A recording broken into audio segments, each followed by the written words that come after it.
Come on, man. Are you coming? There you are. You got it? Did you bring it? I got it. I got it. But you can't let Murphy know.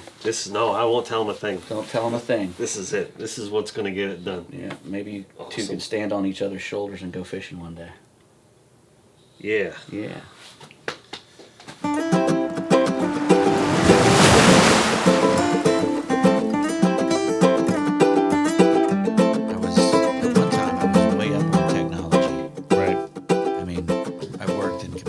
Before anybody had, I had computer classes in high school when most kids didn't have them. Yeah. Because I worked on bases and stuff. I lived on bases and all over. But shit, now I'm ass backwards again.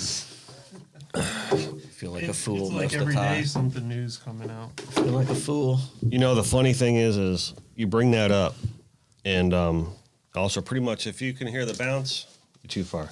Other than that, you're good. I think you should be fine.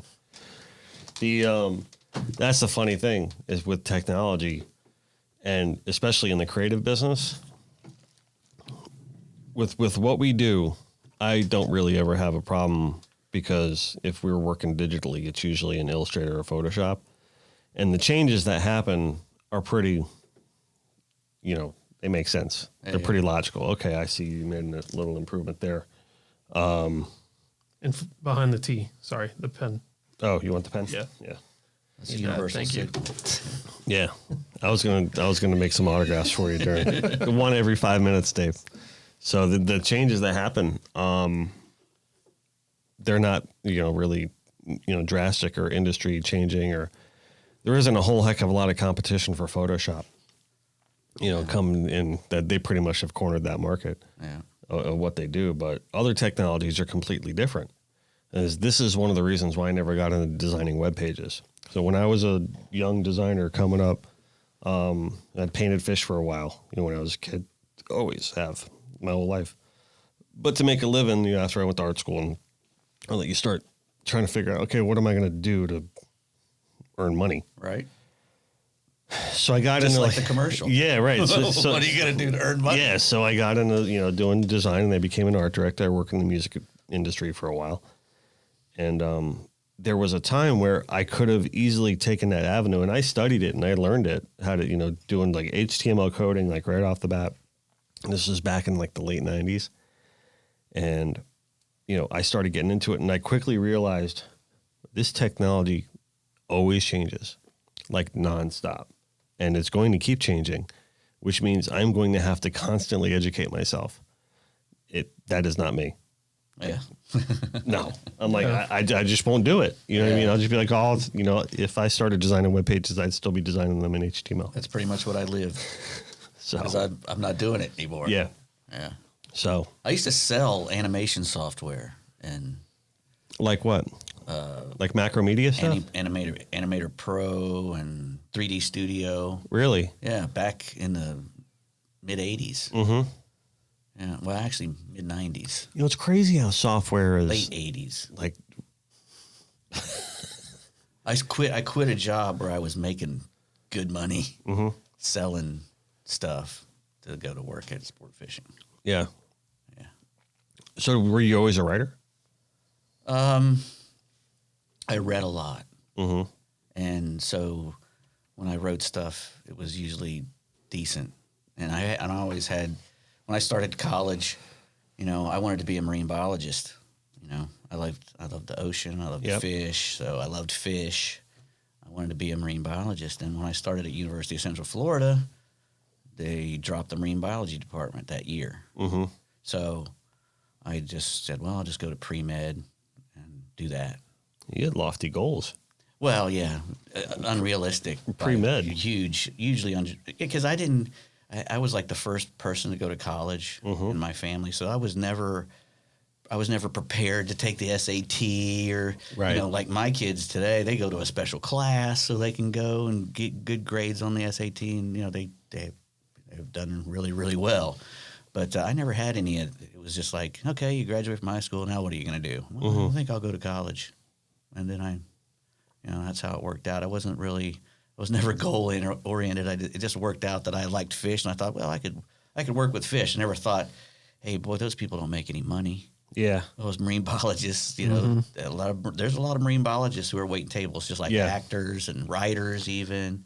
That's the thing. That's not an industry that's... Journalism is not much better. When I graduated in 89 or whatever, I think the average starting salary for a journalist was $18,000 a year.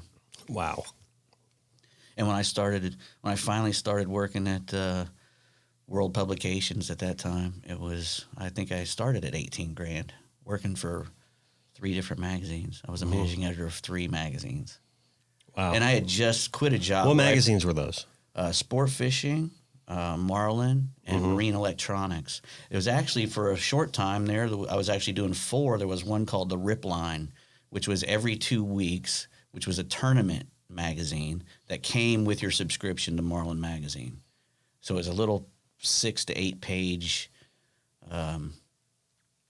mini magazine. It was black and white on cheap paper, but every 2 weeks you had to do that one. So it was a lot of deadlines there for $18,000 a year.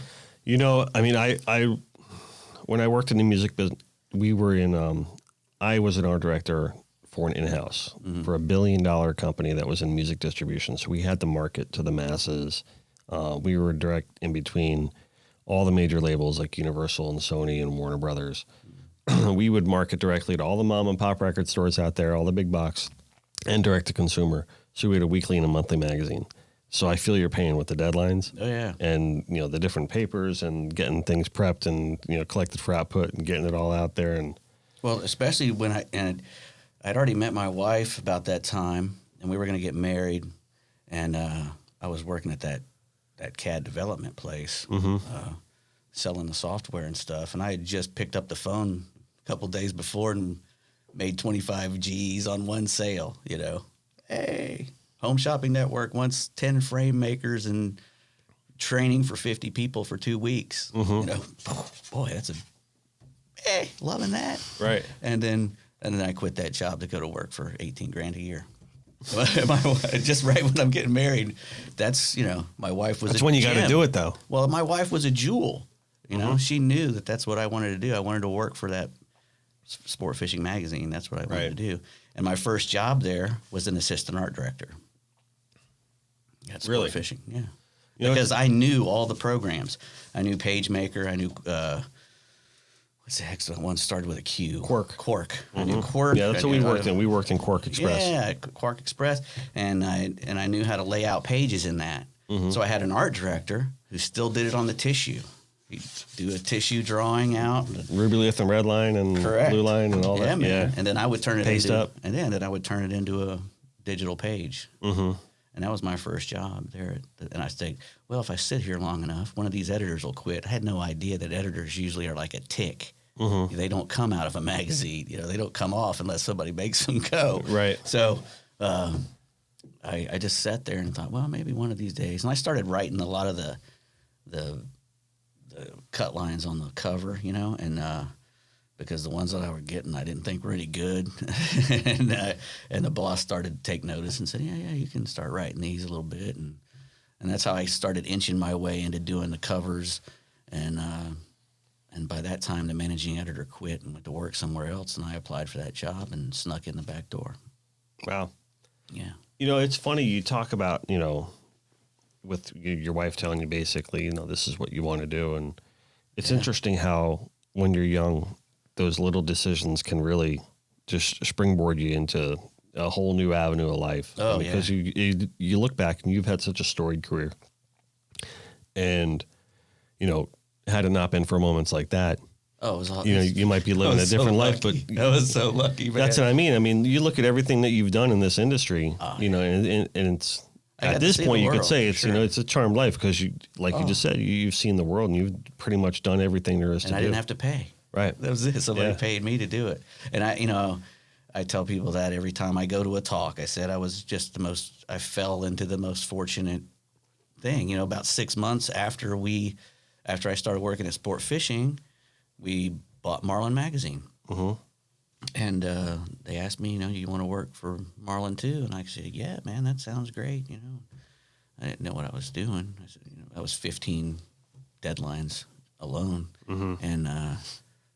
And I just said, yeah, I'll do it. And then after about 7 years of doing that, both of them together, they came to me and said, hey, pick one. Probably because I was becoming such a pain in the butt that one of them wanted to get rid of me, and one of them said, yeah, I'll take him.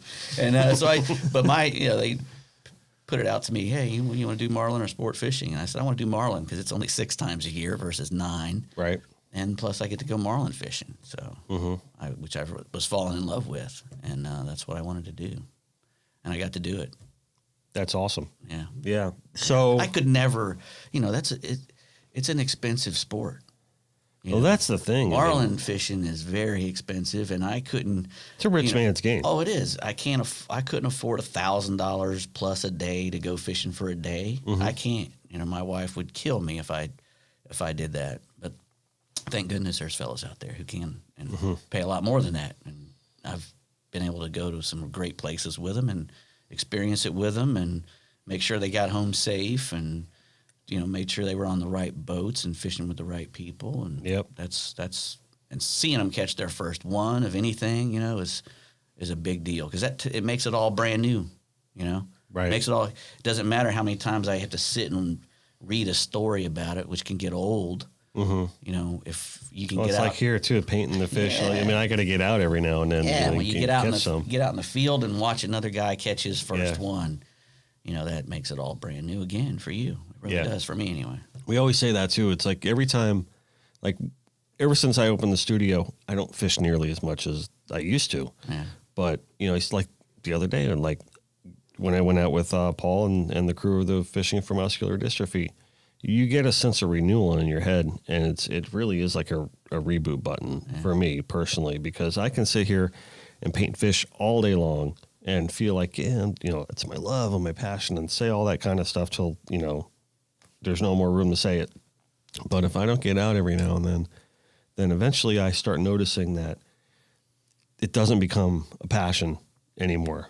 Yeah. There's got to be this symbiotic thing to it. I'm there right now. I haven't been offshore in a while, and I make up for it by going bass fishing. I do a little bass fishing and trout fishing and inshore fishing because that's something. I have a little boat. I can go do that. I don't feel right about calling up guys. Hey man, can I come ride with you? And I know, 99% of them will say, yeah, come and go.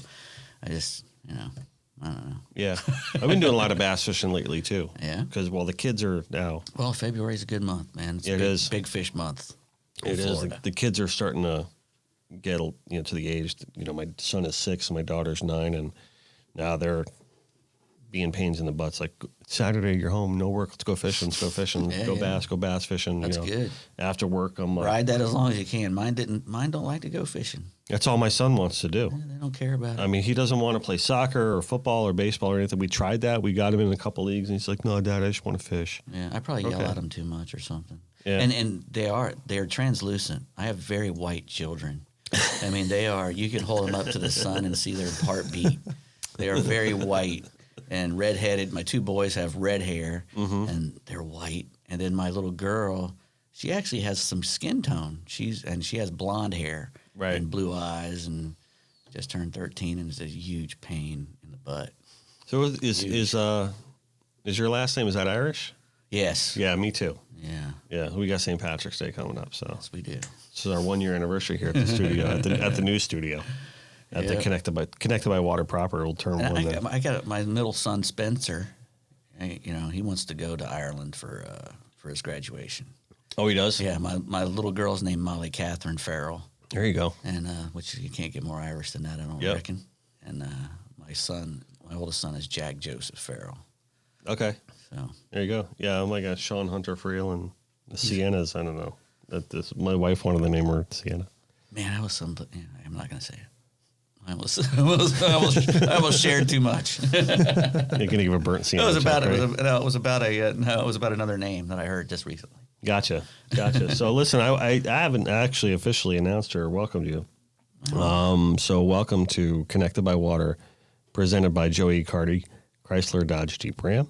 We're here with Dave Ferrell. How do I introduce you? You're like a renaissance man of editor, writer, fisherman, co-host. angler, co-host of... That's pretty much, I'm a co-host. Florida Insider Fishing Report. Yep. Texas Insider Fishing Report. Texas Insider Fishing Report. I know many of you know that show.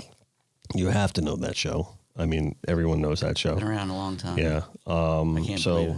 You know, we've been friends for a little bit, and I'm very happy that you took the drive down from Orlando to come see us and visit us, and it means a lot. I'm not that busy. No, but it does still. I mean, that really does mean a lot that you came down, and we've been talking about doing this for a while. Yeah, man. Glad to do it. Yeah, so I like the gab.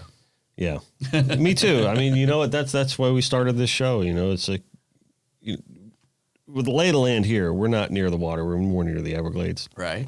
So when most of our constituency and customer base is out in Pompano or Fort Lauderdale or even Miami or Jupiter, all on the coast. Right. And when they got to come out here to see me, which a lot of them want to do, well, they want to get their money's worth. And they're like, all right, well, I'm coming out to see Dennis. And if we only really need to talk for like 5 minutes, they'll want to talk for like an hour because, like, well, the hell, I drove out here. I'm going to talk to him for a while. There's some good peacock bass fishing around here, I imagine. There is. And so I got this idea. I'm like, well, having some great conversations with these guys. Might as well put it up on the internet. Correct. You know, and make a little podcast. And, you know, I enjoyed it. I started listening to the podcast while I was painting and started thinking, oh, I could do that. Well, I kind of do that with the XM because I have to drive from Orlando to Miami every week. And that's what I listen to those. I don't listen to music that much anymore. I still, when I start getting sleepy, I'll turn it to the new wave, first wave. That's my music, that 80s English stuff. But then I end up usually listening to talk of some sort, you know, HLN or some sort of, you know, comedy talk stuff. I like a lot of comedy stuff. It's funny how, you know, you as you get older, you kind of just go in that direction of like, you know what you like, you know what you want, and you just want to hear that all the time. And now you can. Yeah, and now you can. You used to not be able to listen to what you wanted. You had to listen to what somebody else wanted you to listen to. What kind of new wave bands are you listening to? Oh man, everything from the Cure to the Revolting Cocks, man. You know, from the hard dance to the poppy stuff. You know, I remember growing up in Florida, we used to, you know, go surfing a lot and just drive up. For us, I don't know, are you from Orlando? Yeah. So being from down here, a lot of times, more often than not, we had to drive up coast to Sebastian and you know, Satellite and, you know, places up near you. I actually lived in Satellite Beach for a little while. Oh, really? Yeah, like I said, I don't know if I said it earlier. My dad was in the service, so I hopped all over the world. I was in like 10 schools and. So you guys lived out at Patrick's? Years. Yeah, I lived at Patrick Air Force Base, 3 blocks from the beach. We had one of those little houses, and that's where I first surfed. And I wasn't good at it. I didn't do good at it. I had a friend get really hurt, and I was done. Yeah. I was done with the surfing part. I'd rather be in a boat on the top. And because I'm not, you know, I was real skinny. I wasn't a very strong swimmer either. Right. I'll be honest with you. So it never caught with me. I did pretty good for a while. I mean, ended up working at BC Surf and Sport for a little bit, so I had a pretty good stretch of surfing. But as I get older, it would really just kind of. And I'd go to the beach with him in the morning because we could actually go to the beach before school. And you know, and you didn't have to wear shoes at Satellite Beach High School when I was a kid. They didn't have AC. Yeah. There was no air conditioning in that school. On the beach. That's not. No, I'm thinking of Cocoa, where Kelly Slater went. Cocoa. Yeah, probably. Yeah, something like that. Yeah, you grew up right there. What I was going to ask is, we used to listen to a lot of those alternative bands driving up coast. So there was like, I don't know if you remember, like a Hoodoo Gurus. Oh yeah. If you ever heard the Public Image Limited and PIL, man. The PIL and This Is Not a Love Song. The Untouchables and like all those old bands. I used to hang out at a bar there called Spit every Monday and Wednesday night, and I don't think I missed a night for 5 years. Really? Yeah, that's where I did my work. Okay. Yeah. There was a place down here called Confetti that I was telling the girls here. I got Jenny and Jenny here. Like, one's Colombian and one's from Rochester, New York, so they didn't grow up here. Right. And I was like, oh, there used to be this radio advertisement on "Are you ready to confetti?" like all the time. So they brought up the word confetti, and I said that to them. They looked at me like I had like 9 heads. Yeah, there was a lot of Orlando was very progressive as far as one of the first cities that had a lot of new wave clubs, which was really cool. You know, we had that Spit place. We had a place called Faith and Physics. We had a place called The Hague out at out at the Disney area, and then Visage later on. So it was a big, and I had a little red Triumph Spitfire with an English flag. I still have the car. Actually, I still have the car in my driveway. It doesn't run because it's a Spitfire, but it had a big English flag across the windshield, and Was that your car from high school? Yeah, right after high school. Really? Yeah, right after high school. That's kind of cool. Yeah. I hung out with my dad for a little while, and then I got it back. But it's usually what would happen. I'd run a car into the ground and then give it to my dad, and he'd fix it back up and give it back to me later when I needed a car. So luckily, when I gave him that one, or he'd sell it, and that one I said, if you're going to sell that one, don't sell it. It's hard to keep my dad from selling stuff. He likes to make $1. Right. When he gets something in his clutches and somebody wants to give him money for it, it's hard for him to say no. I have a tendency to be a pack rat. Me too, kind of. Yeah. Much to my wife's dismay. Yeah, my wife's as well. So she's always yelling at me like, why are you keeping that? And I'm like, well, I might want to ride that bike one day. I'm going on a diet soon. Yeah, it's bad with T-shirts and hats and stuff, although I've been getting a little better giving stuff away. Oh, my God, a lot of Marlin stuff that I didn't want to give away. Yeah. I'm slowly getting rid of it, thinking, well, it's just sitting in a drawer. Let somebody enjoy it. Yeah. I'm not doing nothing. No, I got hats piling up all over the place in that house. You kidding me? Hats are ridiculous. Hats and shirts. I have like a whole separate dresser for shirts I never wear. Me too. I do too. And I gave away half that dresser the other day in like two big black garbage bags full. I give them I have these guys who are working on a house next door, or I give them to the Goodwill. That I'll be driving downtown Orlando and I'll see some guy with a sport fishing shirt on, or a big yacht, Southern Pride or whatever. I didn't give away my Southern Pride shirt. But you know what I mean. How did you get into TV? Well, when I was working at the sport fishing in Marlin, the producer, the guy who was producing Sport Fishing TV, Ken Cavanaugh, he was a producer, and he somehow got with Murphy about doing this studio show. And Ken recommended me. He said, he's good on camera. He's funny. He'll do whatever you ask him to do, and he's knowledgeable. So he's not afraid to be on TV. And I was too stupid at the time to realize what they were talking about. But they called me in to do at this big meeting in a big office downtown Orlando, and at a table with a bunch of Fox people, and because that's when Fox owned it. Sounds a little intimidating. It was a little spooky. Because I wasn't expecting it, and I walked in there, and there's Murphy and Mrs. Murphy and a bunch of other people, and I just started talking, made them laugh a few times, and then we're done. That was it. That was like 15 years ago. Now I've got little guy, 20-year-old guys, I grew up watching you, and I'm going, really? I feel like a Mr. Green Jeans now. I tell you. One of my favorite things about you is just how you break things down so simplistically. It's heartwarming, really. Yeah. Well, it's communicating. Right. Yeah, I can't even say the word right. It's communicating, man. It's all it is. It's telling a story. Oh, man. That's, my dad's from Tennessee, and he had a lot of brothers and sisters. Yeah. And there's a lot of stories flowing, and when sitting around in Tennessee, and my dad's a pretty good storyteller, too, so I get a lot of that. They're all funny fellows, those guys up there. They always have a saying or something for every situation. Yeah, my dad's the same way. How much did that cost? Oh, it was higher than a cat's back, that kind of thing. Yeah. It's just one after another. What are you doing today, Dad? Well, I'm busier than a buzzard on a gut wagon, that kind of stuff. Over and over again. So, busier than a buzzard on a gut wagon? Yeah, I don't know how. I've never pretty heard busy that one guy. before. But anyway, I was kind of trained in the newspaper business, kind of, in journalism school. It's like, try to make things simple. Simple is always easier. Right. Try to make it active, but simple. Yeah. And nothing really irritates me more than a passive sentence. And that has Doug Olander at Sport Fishing Magazine had a lot to do with that, because he taught me to make things active. If you can get rid of all the is's, as's, are's, was, and were's out of your sentences, just keep them to a minimum, your writing is improved, drastically. I find writing, because I do a lot of my own writing here. In fact, 95% of it. Yeah.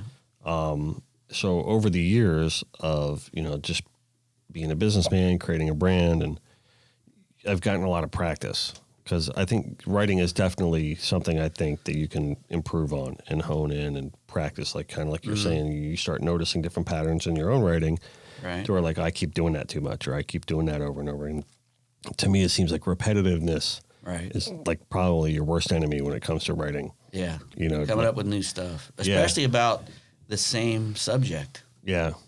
Right. The same, exactly. And over the same again. song. You have a tendency It was the hardest thing about working at Marlin Magazine was trying to come up with new stories and new ideas and new, it was just hard after a while. Yeah. Really hard. I can see that, though. I mean, because you have a tendency to say the same phrases and.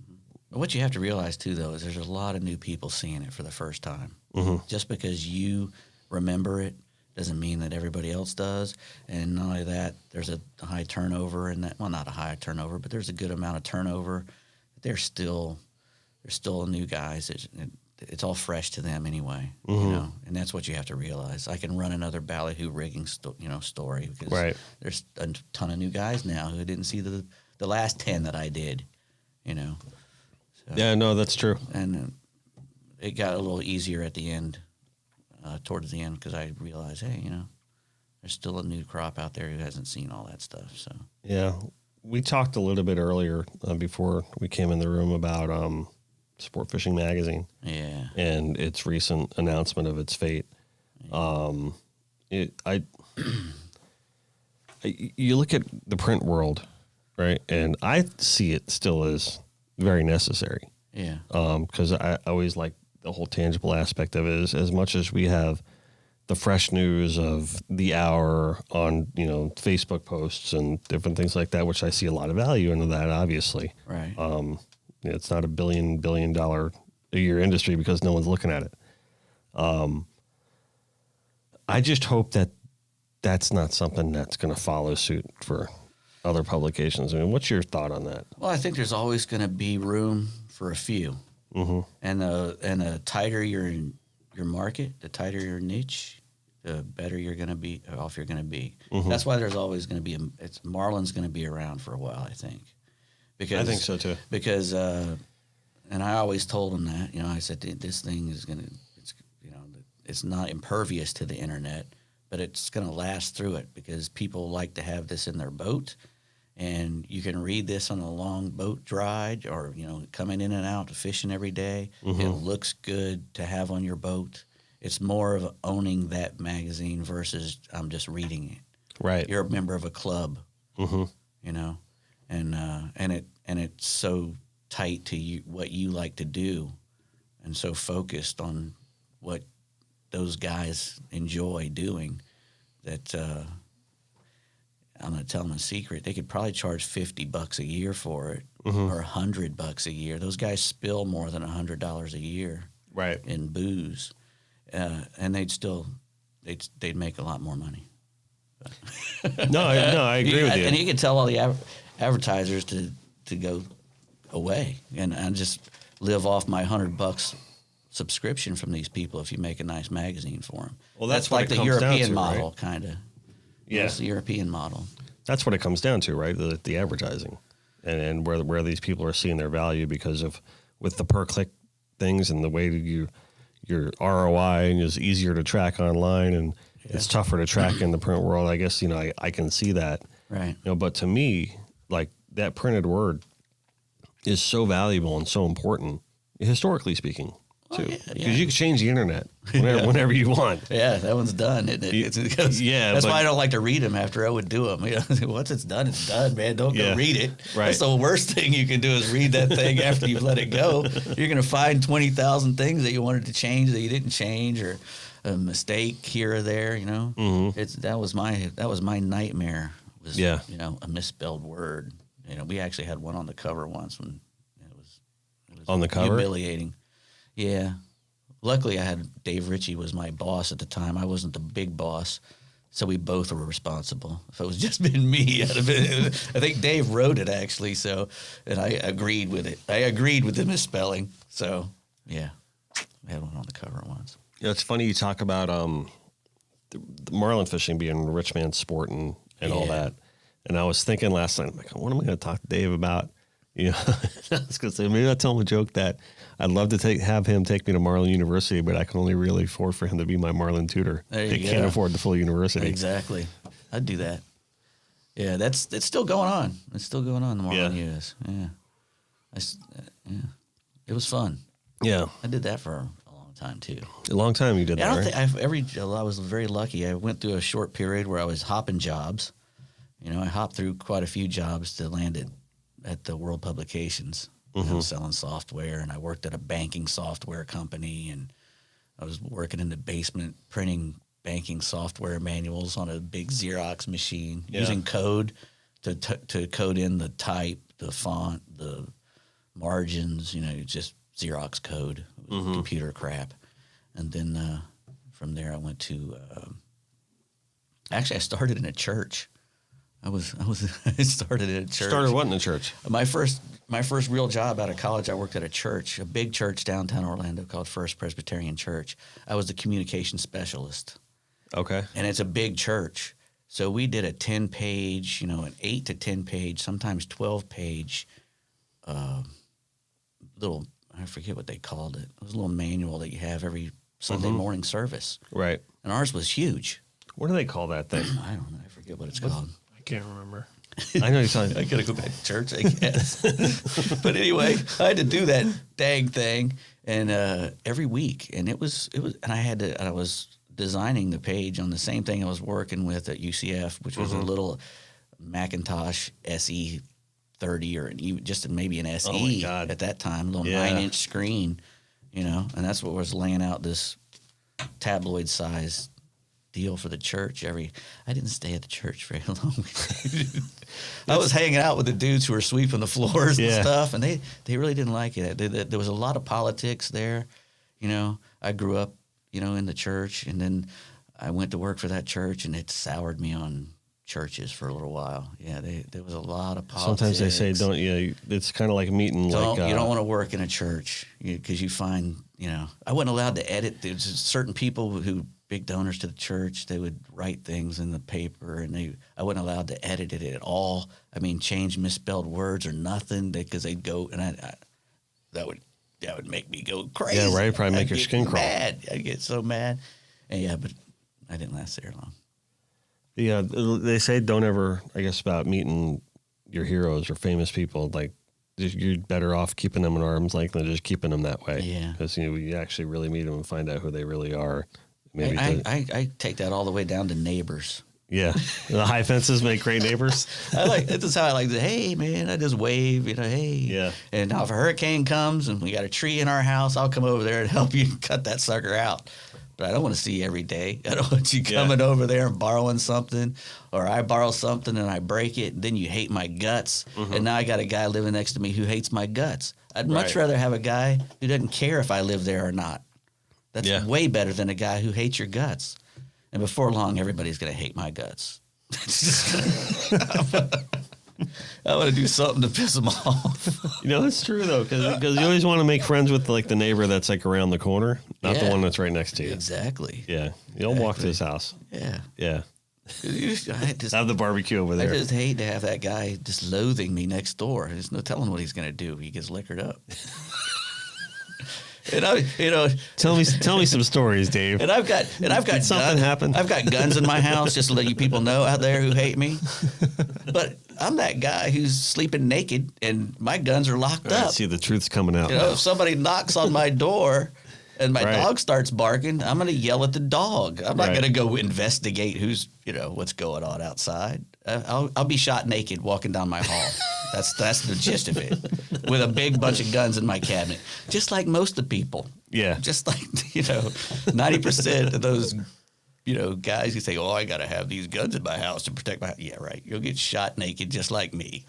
If somebody's there to kill you, that's what they're gonna do. I got some think weird about visuals getting killed going all on the right time, now. man. I don't. But so if everyone knows Dave Ferrell, he sleeps naked. Yeah, but I have guns. That's what I got out of it. But he has guns. You got to worry about the dog. Lord. You got to worry about the dog. With your Spitfire in the driveway. Yeah, exactly. Still there, under a tarp. So doing a lot of bass fishing. Yeah, me and my dog. Yeah, when's the last time you really traveled on a trip? I went to Colombia last March. Oh, last March. All right, cool. Yeah, How was that? It was awesome. Really? Colombia it's had a bad rap for a long time, but it's... Well, that's what Jenny here says all the time. She's like, it's not like you see on Narcos. No, it's beautiful. Which I just finished last night, by the way. Narcos Mexico season 2. Okay. Yeah. I know, Medellin is beautiful. Yeah. It's one of the prettiest cities I've ever been to in Central and South America. Yeah. I mean, literally, it's really pretty. And she's from Cali, yeah, which is another one of those towns with great the history. Food, very nice people. I went walking around at midnight in the city. Mm-hmm. I would never do that in Guatemala. I wouldn't do that in certain places in Costa Rica, although Costa Rica is way safer than most places I go. There are definitely places in Mexico I don't like to be around by myself. And we can't go to Venezuela anymore. Mexico, I'm probably most scared of at the moment. It scares me very.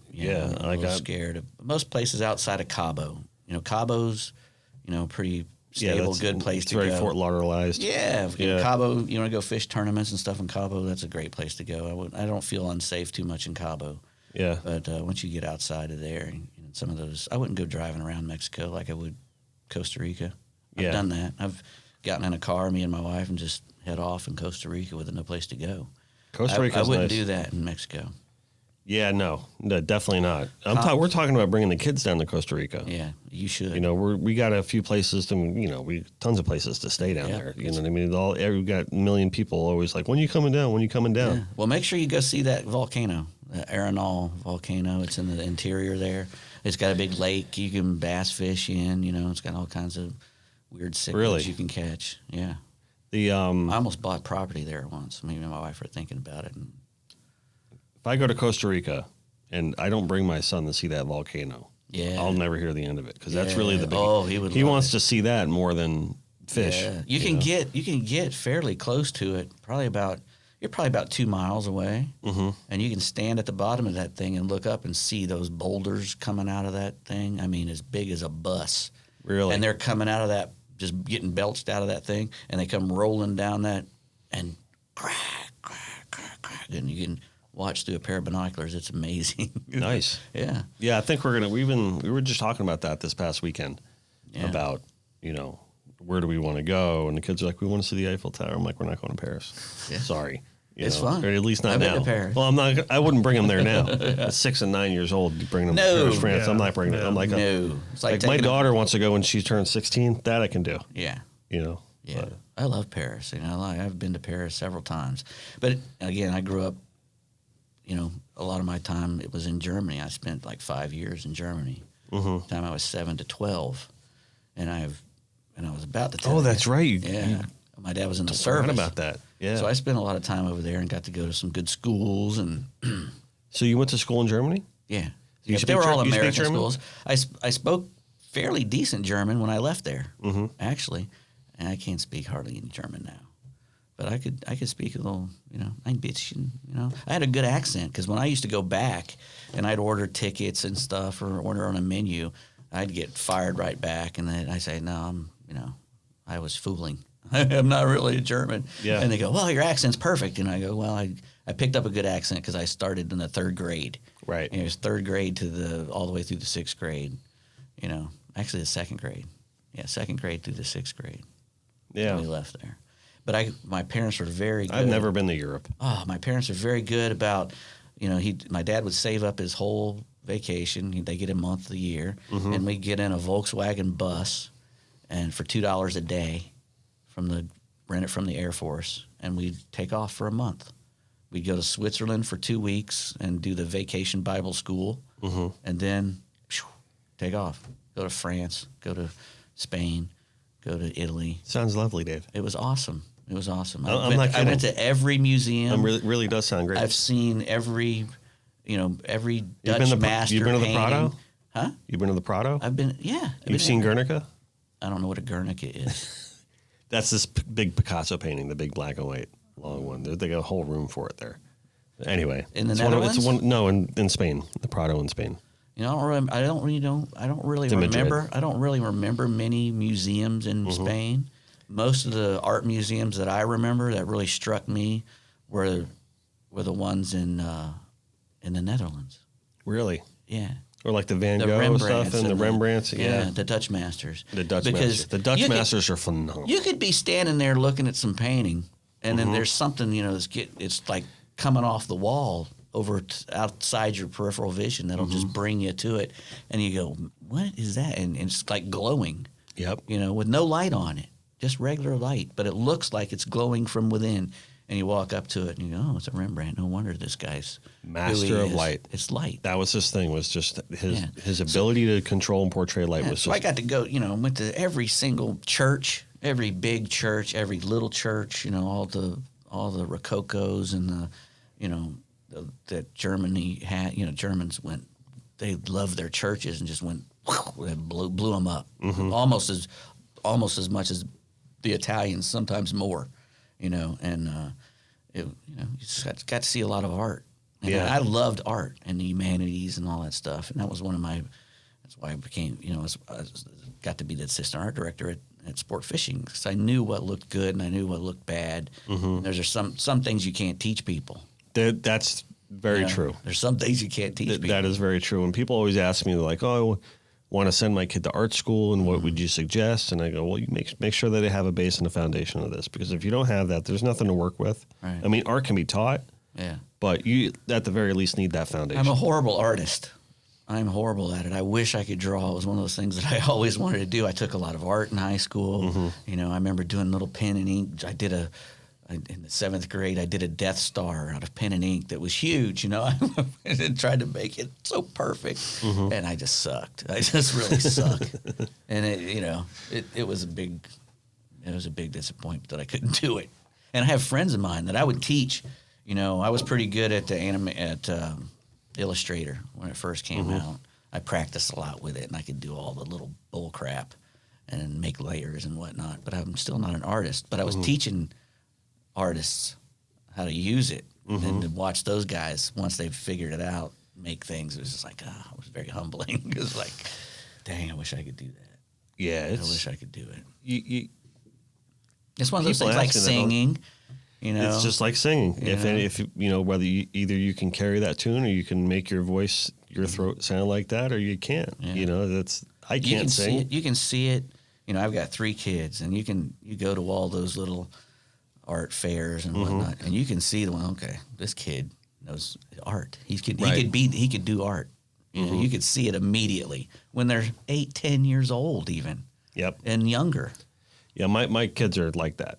Yeah. Where they're already showing like the promise, because I'm able to compare a lot of the artwork that my mother still has of when I was their age, and it's right on par. There you go. It's kind of how I'm like, all right, it's. Unfortunately, mine are too. Yeah. Mine are right on par with my art. But I was just a judge at the Hard Rock Winterfest had a student art competition, and I was a judge for that, and it was from 3rd to 5th grade. And there were over 2,000 drawings that we had to pick through. Right. And there was a way we had to systematically go through it by class or by school.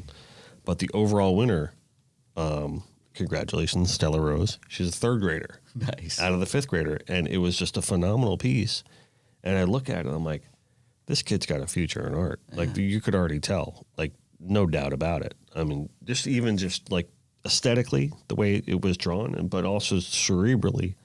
Like, the whole point of it was to make a fantasy boat for the boat parade. Like, just think out of the box, whatever, like make, you know, something fantastical about your boat that is not set in reality.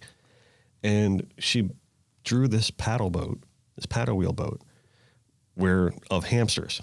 And there was a hamster in the paddle wheel pushing this thing along, and their little hamster, and there's all these little hamsters dancing, and they had like this whole party, and it just really warmed everybody's heart. It was just the most amazing thing. But again, foundation is there. Yeah. You know, and either you have it or you don't. I mean, it's really tough. One of the cool things about working at Marlin was the art contest that we had. You know, and back then, I didn't let the public vote on the art. because sometimes some really weird stuff would win, and I Right. was like, I appreciate that the guy spent the time to send this in, but compared to some of this other stuff, it's not there. It's just not there. And I'd let all the art directors in them. I figured that was way more, it's fair even, because you can have popular guy can call all his buddies and say, hey, vote for this or vote for that. And, I'd rather have people who know a little bit about it. Yeah. Pick stuff. And that's how I did it when I was there. And I considered myself one of those guys. So I always had a vote, obviously, and so did my managing editor, Charlie. But we let all the art directors in the place. There was 5 or 6 guys and gals who got to pick. So. Yeah, no, we've been featured in that a few times. Yeah. I don't really submit to it anymore, but no, it's always was a very cool issue.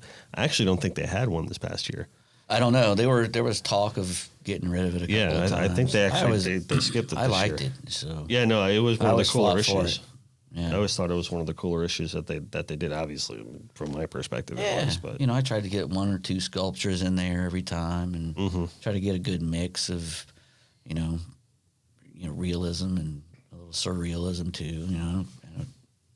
Yeah, no, I like that it was kind of spread out. Yeah. Yeah. So what were you doing down in Colombia? Well, I went down there to, I had a friend of mine that I had met in Australia. His name is Jack Graham. He was a mate on one of the boats I was over there fishing on once. And Jack started working at a place down there called Black Sands Lodge. And he said, hey, man, there's a lot of fish down here, and we're trying to spread news about the place. Can you come down here and write an article? And I said, I can write an article, but I can't, promise you that anybody's going to publish what I write. I don't have that power anymore. Let me call a couple people and see if they'll write, if they'll publish something that I write on Colombia. So I called a couple people, and they said, yeah, we'd love to have an article on Colombia. So I called the guy back and said, hey, man, when do you want me to come? And they gave me 10 days and all the gas we wanted to just go and try to find a good bite, try to do a little exploration and do a good piece about the place. How'd it go? It went great. What kind of fish you catching down there?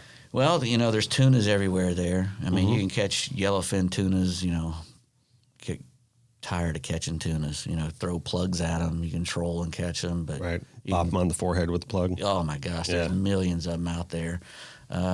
We ended up catching a bunch of sailfish. There's a bunch that I know there's black marlin there because there's black marlin 30 miles up the road at Tropic Star. Right.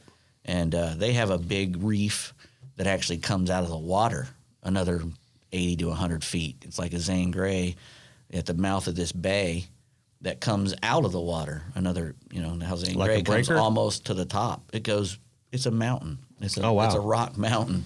Not a huge mountain, but it's a big pinnacle sitting out there. Like in Costa Rica, those little pinnacles. Yeah. Except, this has got a couple, nice rocky, archipelago all the way out to that big main rock, and it's 4,000 feet deep on one side and about 400 feet deep on the other. So it's, there's all kinds of stuff all around it. Giant schools of jacks and tunas and every kind of sardine at certain times of year, and I know there's black marlin there. And so they've caught a few. New lodge? Yeah.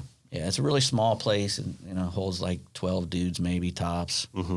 They only got one boat there, so you wouldn't even you wouldn't want to bring more than the 4 guys that a boat will hold. Right. It's a contender. He's got a brand new contender down there, 35, and it's Yami's on it, and it's great. So it's kind of like going on a book on a charter with a place to stay. Yeah. And you're close to the fishing, and with that boat you can go 60 miles either way real quick. And we fished all the way up. We were actually fishing in Panama one day. We weren't supposed to be. We didn't realize where we were at. And I pop out. We went behind this big, like inside this lagoon area, and we popped out the other side, and there's these Tropic Star boats out there. And we might be in Panama, boys. And we were in Panama. We were about 20 miles up into Panama. So anyway, we're out there trolling around. Nobody's catching anything, but we're seeing all these sailfish that are just cruising to the south. They've all got one mission. They're all going to the south. I've never seen, I've seen big schools of sailfish milling around before, but I've never seen them all going in one direction. And these were all, the water was cold. The water was like 71 degrees. Down there? Yeah, it was unseasonably cold. And the fish were all up on the surface, and they were all heading south. And we couldn't get them to bite, just free trolling. Right. So we went and got some live bait, and I got them to eat some live bait the first day. We started doing that. And then we caught a couple on the live baits, and then we started doing some other stuff the next couple of days. And I said, well, let's go back and catch those, see if we can catch those sailfish on dead ballyhoos like we're supposed to. And by this time, there was just tons of them coming through. They were pouring through.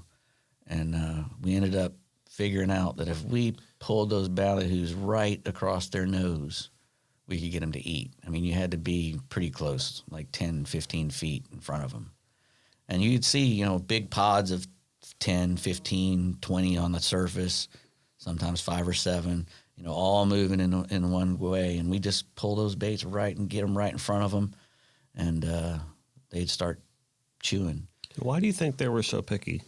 That water's cold. Just because of the cold water? Cold water's, that's the only thing I could think. Yeah. They're lethargic a little. Right. But, I'm not a fish doctor. I don't know what makes. Yeah, I don't know. 71 degrees might be perfect for him. Hell, I don't know. Yeah. No, I was just curious because that seemed kind of weird, because usually if you see a bunch of sailfish like that, you can get them to bite no problem. Right. Yeah. And it took us, a little while to where we could get. You got to put them right on their nose. Yeah. And they got to be a little further back from the boat, so we were having to let things out a little bit because they would just sink, they wouldn't eat. But once we got those things coming across their nose when they were still up on top, they ate. And we caught 21 that last day. Nice. 21 we missed a few in the beginning. The guys were learning. Yeah. So yeah, missed a few. I think we missed the first 6. Or something. I said, oh, really? All right, guys, they're eating. We got to catch them now. You got to convert here. we missed a few in the row there in the beginning, and then they caught on. Yeah, because they were nervous. That's cool. That's all it was. Yeah, I'd love to get down to that tropic star. I've still yet to be there. That's a beautiful place. Yeah, everybody should go there. Even don't expect to catch a fish. Expect to catch a fish, but go there saying I'm not going to catch one. Right. Because it won't matter to you. Mm-hmm. It's that cool of a place. I was talking to Adrian about that. Yeah. Adrian and I were talking about maybe wanting to go down there together. He's been there. Oh, yeah. That's why he's like, you got to come with me next time we go. Yeah. Get that palace up at the top. Yeah. I don't know. Spend the extra bread. I just see monkeys. Yeah, you can see monkeys. And actually, when I was there, supposedly they had some jaguar knocking a coconut around on the beach a couple of days before I got there. Really? Yeah. I love that place. I've been there, I don't know, maybe 5 or 6 times, I guess. Mm-hmm. We did several Marlin U's there, and I went down there a couple times to Raleigh working back in the day. So it was always fun. Not too shabby. Him. Oh, yeah, he's a great fella. Yeah, that's cool. He scared the crap out of me one time. We were leaving there, and we chartered a flight, and the plane that I got in to come from Tropic Star to the Panama City, Panama was very sketch. And Raleigh used to carry a lot of rods and reels. He was a world record fisherman. I saw him fight one on 16-pound, like 500 or 600 pounder for a black. Yeah, for like 10 hours one day. And we were coming back. We were coming back from that trip, and he carries all his own rods and reels, all spooled up with his, IGFA line. And we loaded down this little plane. And I hop into the front, and Raleigh's sitting in the back, all stooped over. He was a big, huge dude, and he got the whole back to himself that way, except for the rod cases coming through the middle. And all the instrumentation was hanging out of the dash of this plane, and we're navigating with this guy's phone. An old phone. This was a long time ago too. When was this?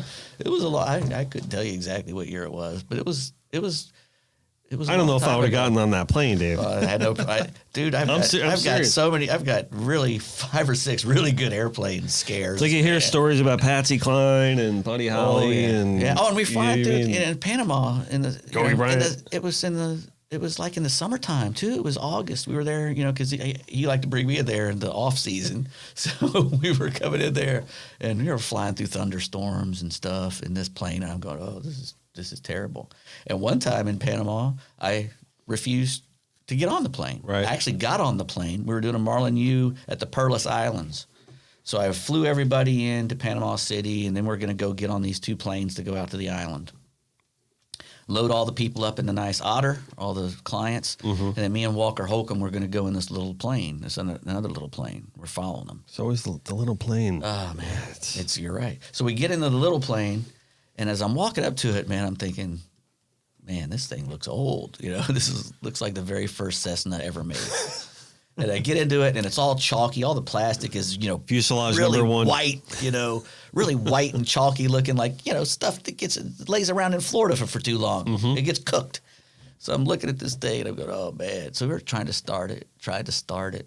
Walker's back there drinking his rum out of a Coke bottle. And I said, give me a piece of that. I can get some rum. It's hot rum and Coke. He drank a bottle of rum every day. So I drank some of that rum, too. And it burned. And I'm sitting there going, watching that thing go for like 5 minutes. He's trying to start it. And he goes, oh, I'm going to go get a battery. And I go, don't worry about it. No, you're not.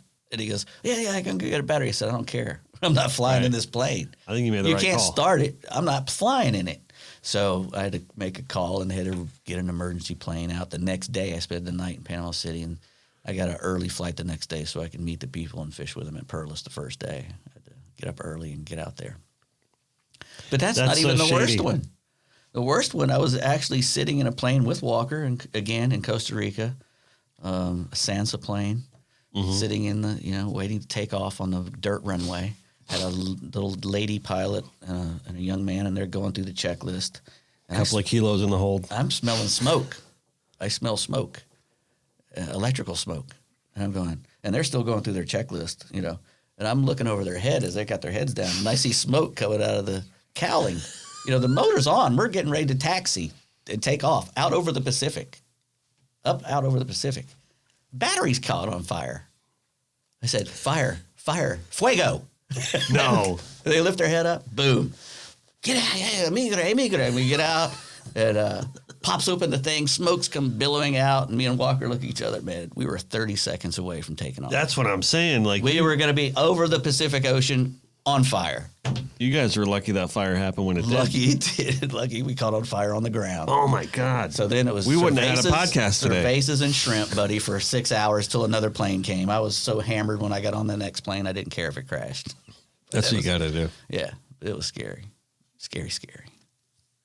That's so messed up. But there's been more. Going from Fort Lauderdale to the Bimini one time with a Marlin U. We were doing a special Marlin U for Hatteras. We were sitting on the ground in Fort Lauderdale watching planes trying to land during the squall. They couldn't land.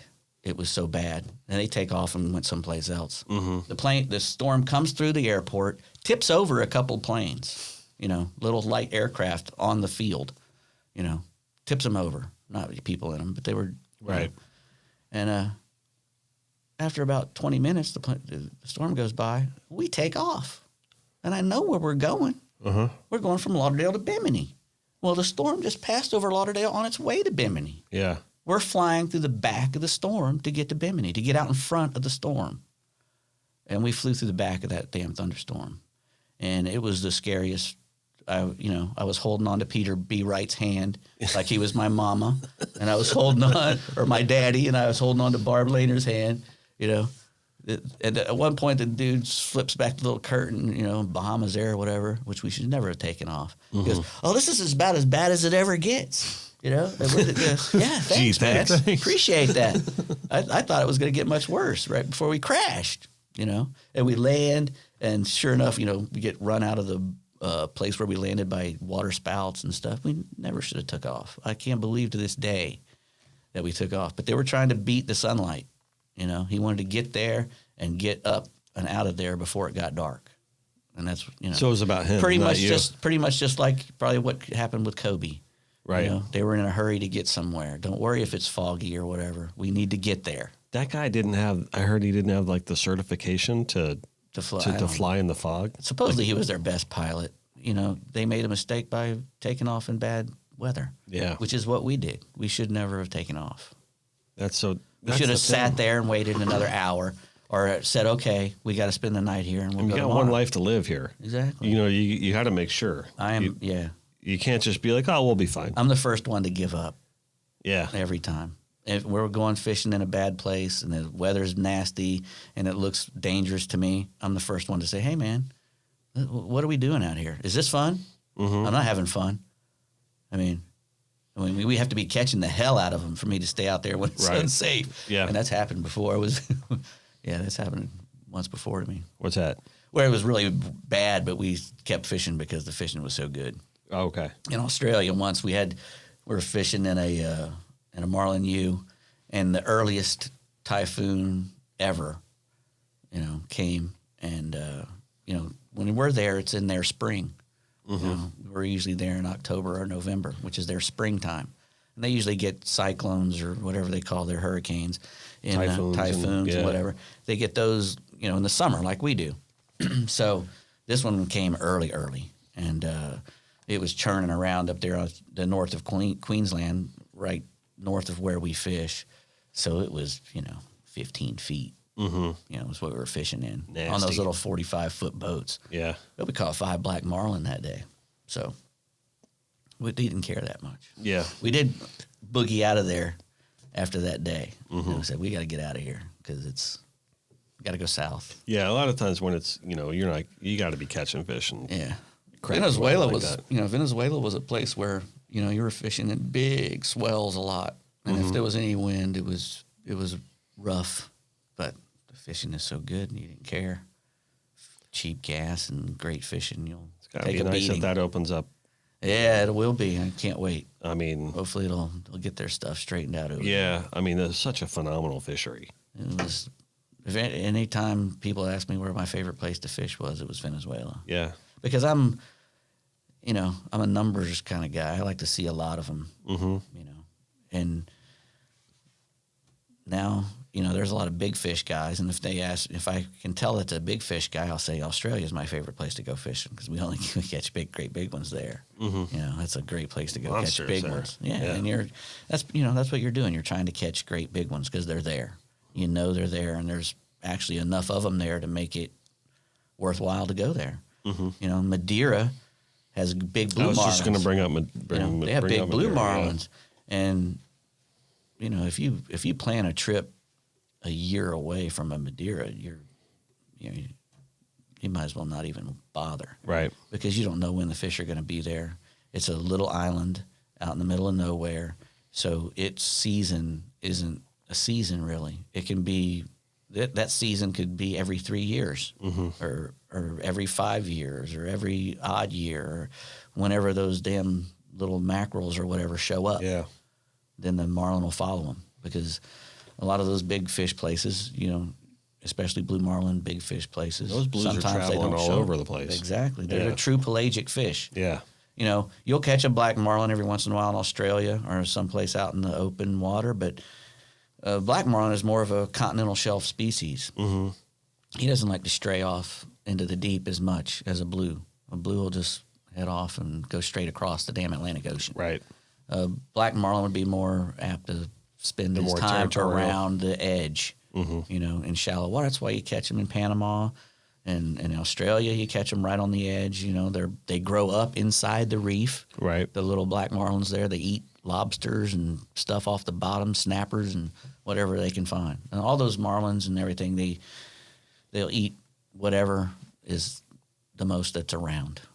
That's the bait for them. Yeah. If you're they'll eat anything. They will eat. They've never seen anything in their life that was smaller than they are, that's moving, that they can't eat.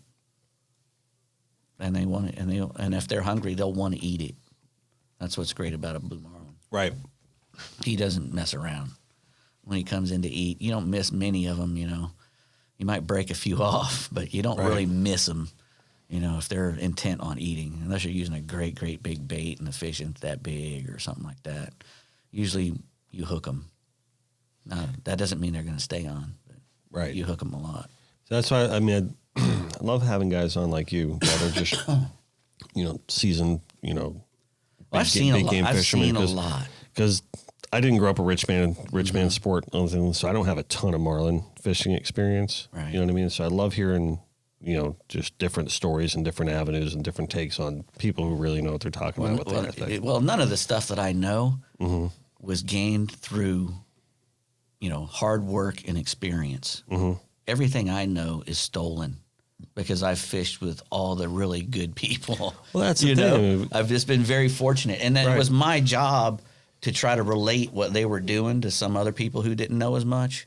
So that's how I learned. That's how I think most people learn that way. Right? When I got a lot of guys learn by doing, I didn't learn by doing. I learned by watching, I started doing it after a while. But when I started at Marlin Magazine, when we bought Marlin Magazine, I had never seen a marlin. Mm-hmm. The first marlin I ever saw was a swordfish. I could have swore it was a marlin because I didn't know the damn difference. I was fishing off the Cape. When I grew up fishing with my buddy Tony Huerta, who taught me how to fish, we fished on a 19-foot aqua sport, and my primary job was to catch dolphins and wahoos. We wanted to eat. Right. And those old aqua sports with the teal stickers on the side? It was red. I think it was painted with a paintbrush red. Gotcha. And and it had a gasoline engine in it. And that was the first time I went offshore that wasn't on a headboat. Mm-hmm. It was on a 19-foot aqua sport, and we'd fish, 30 miles off the Cape in that little thing, and try to catch a wall. He taught me how to tie wire because you can't troll mono up there because of all the barracudas and the wahoos, and you'd lose everything. So I learned how to tie wire with him. And then, out there I was fishing one day and saw what I thought was a palm frond just sticking out of the water. Uh-huh. And then the hail was out of the water too, a long way away from it was a big swordfish, which, I didn't know what it was. I said, let's go over by that palm frond. We get up close to it, and it just sinks. Big purple bastard just sinks, right out of sight. I go, it was a blue marlin. It was a blue marlin. And I thought it was a blue marlin for a long time until I found out the difference. Mm-hmm. But it was a big swordfish. That purple on that it's sword a beautiful color. It's the most beautiful color in the world. Yeah, they are beautiful. Yeah. Again, it's tough to replicate in paint, too. Yeah, they're pretty. And, sometimes they're brown and sometimes they're pretty. Right. Just like, Peter B. once told me, he said, the white marlin is the prettiest marlin. And I'm going, man, I don't know about you seen any pictures? And then I went to Australia, and you see a big female black marlin. When she's ready to spawn, she turns, she's a 1,000-pound fish, 800-pound fish. She turns stark white. Mm-hmm. I mean, like albino white, electric blue, albino white, electric blue, from head to tail, flashing in the water. It looks kind of like if you got a big white ship container, and dropped it in the water and let it bob up and down with the sun on it. Mm-hmm. Changing from white to blue, white to blue, white to blue. It was the most beautiful thing I ever saw. I was like, I guess I know where he got that from now. Yeah. Yeah. Blue marlin, he's all lit up and jumping around, and they probably look nice in the water too. But she was calling the males. Mm-hmm. I'm positive of it. I'm sure that somebody would disagree, but she was telling those males. She wasn't hooked. She was free swimming fish. Oh, she's free swimming. This was a free swimming fish. Okay. And she's just doing that. Electric blue, white, electric blue, white, electric blue, white. And then all these males are around her. Oh, yeah. And that's what she's signaling. Hey, I'm about to drop these eggs. Right. Get in here. And that's what they do. They all swim together and let it all go at the same time. Yeah. But a lot of times when you catch those great big females, there's 3 or 4 little ones with her. Little males. A lot of people ask me all the time, like, what's your favorite fish to paint?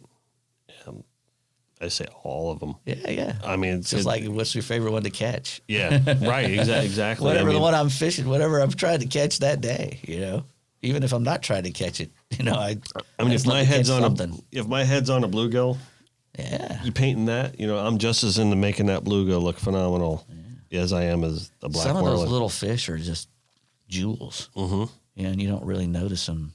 Right. Little cichlids and everything. Yeah, they're just gorgeous. Yeah. Sunfish. A mutton snapper is beautiful. It looks like a tropical aquarium fish if you pull it right out of the water and look at it. Yeah.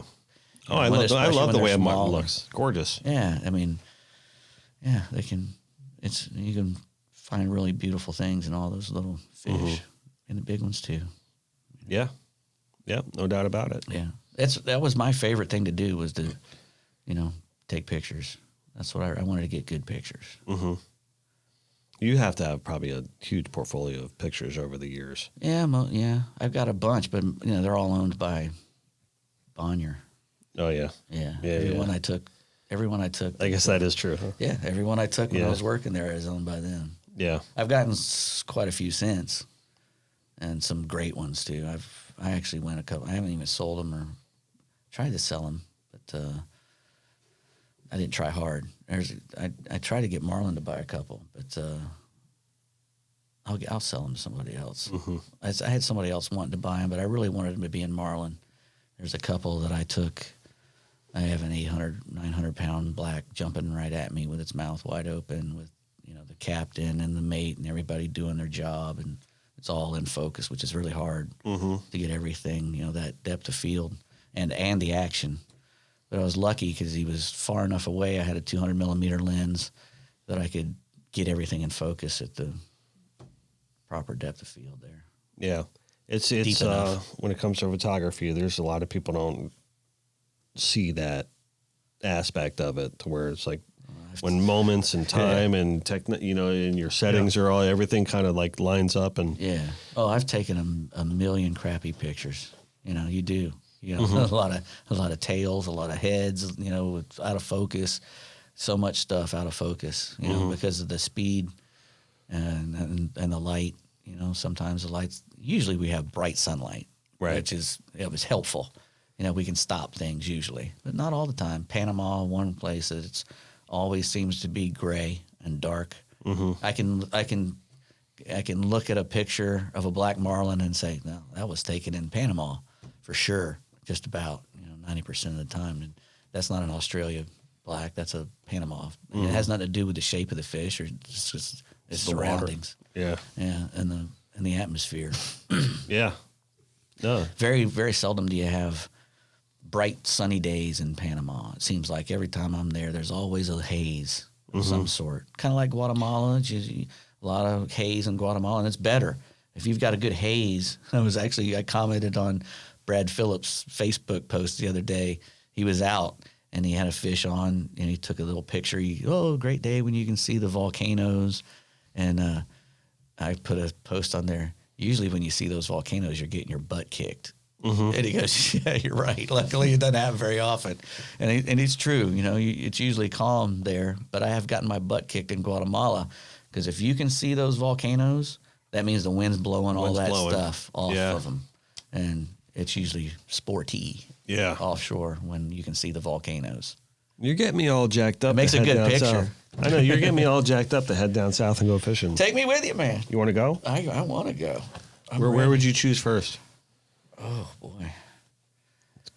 Because summer's coming, I would go with Bubba Carter. I'd go one of those fad trips out of Costa Rica. Mm-hmm. That's where you get, I like numbers.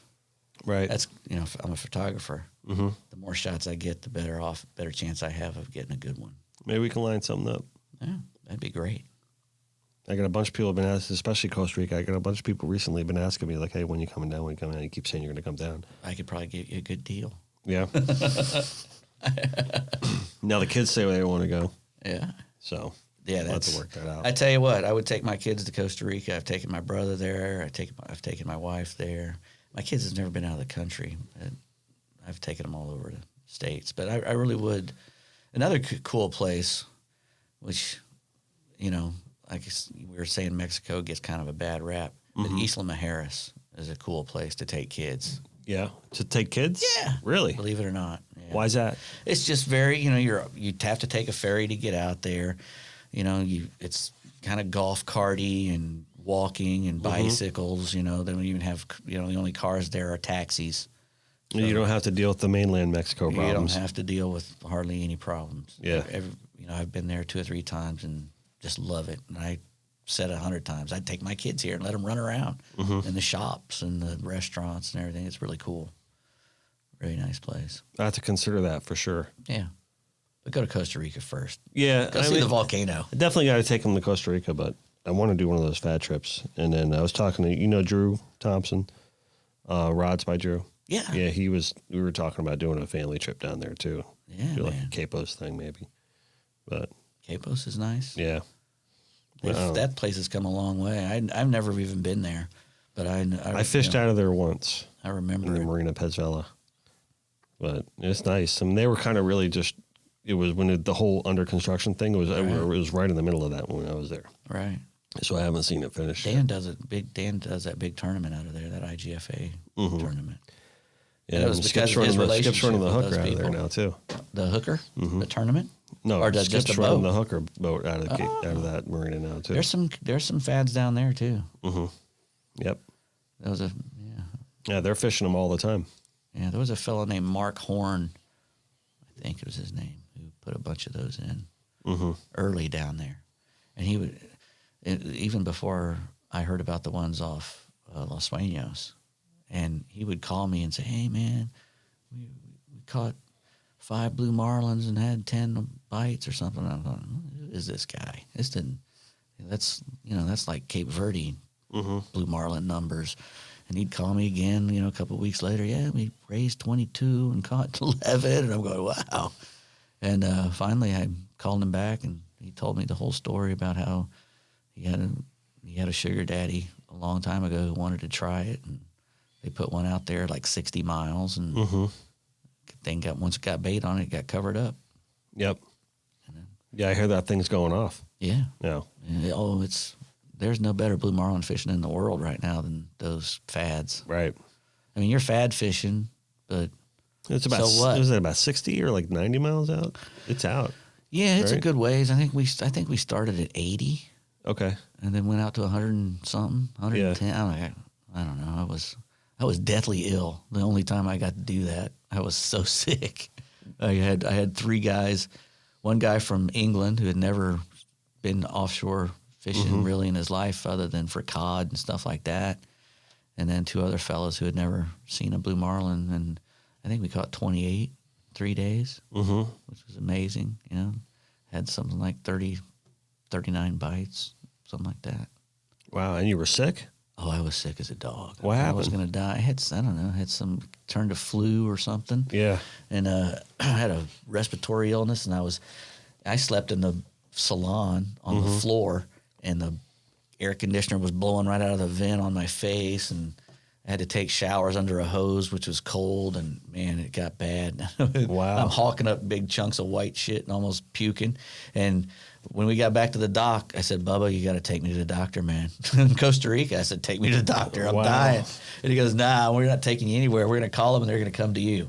So I went to this little clinic right there in Los Sueños, and the little doctor came and gave me a couple shots and gave me some pills, and it was probably the smart move. Got me on the road to recovery. Actually, it didn't take. I had to come home and had to go to the doctor again. It was bad. Wow. I guess if you're going to see a doctor in Costa Rica, Los Sueños would probably be the place. Yeah, I mean, I bet you 90% of those people down there go to med school in the United States. Right. So I always call Los Sueños the American safety zone. It is. That's because true. you go outside of there, it's all just Costa Rica. That's right. And you pull into Los Sueños and the gates open, and it's like Disneyland. You're in Lauderdale. Disney World. Yeah, it's You're in Lauderdale. They call it the American safety zone because everything changes inside there. Yeah, we did we were there. It's like Las Olas Boulevard or something. Yeah, I got to go there early in that place, in that place's development. That hotel wasn't even there yet. The Marriott wasn't there. Oh, really? Yeah, it was still under construction. It's beautiful there. I could have bought a house for $250,000. He wanted me. Bill Royce said, "Hey, yeah, Dave, we'll build you a house right there, $250,000." I said, "Bill, where am I going to get $250,000? I was making, whatever, right? $18,000 a year as an art director. I was up more than that, hopefully by then, not much.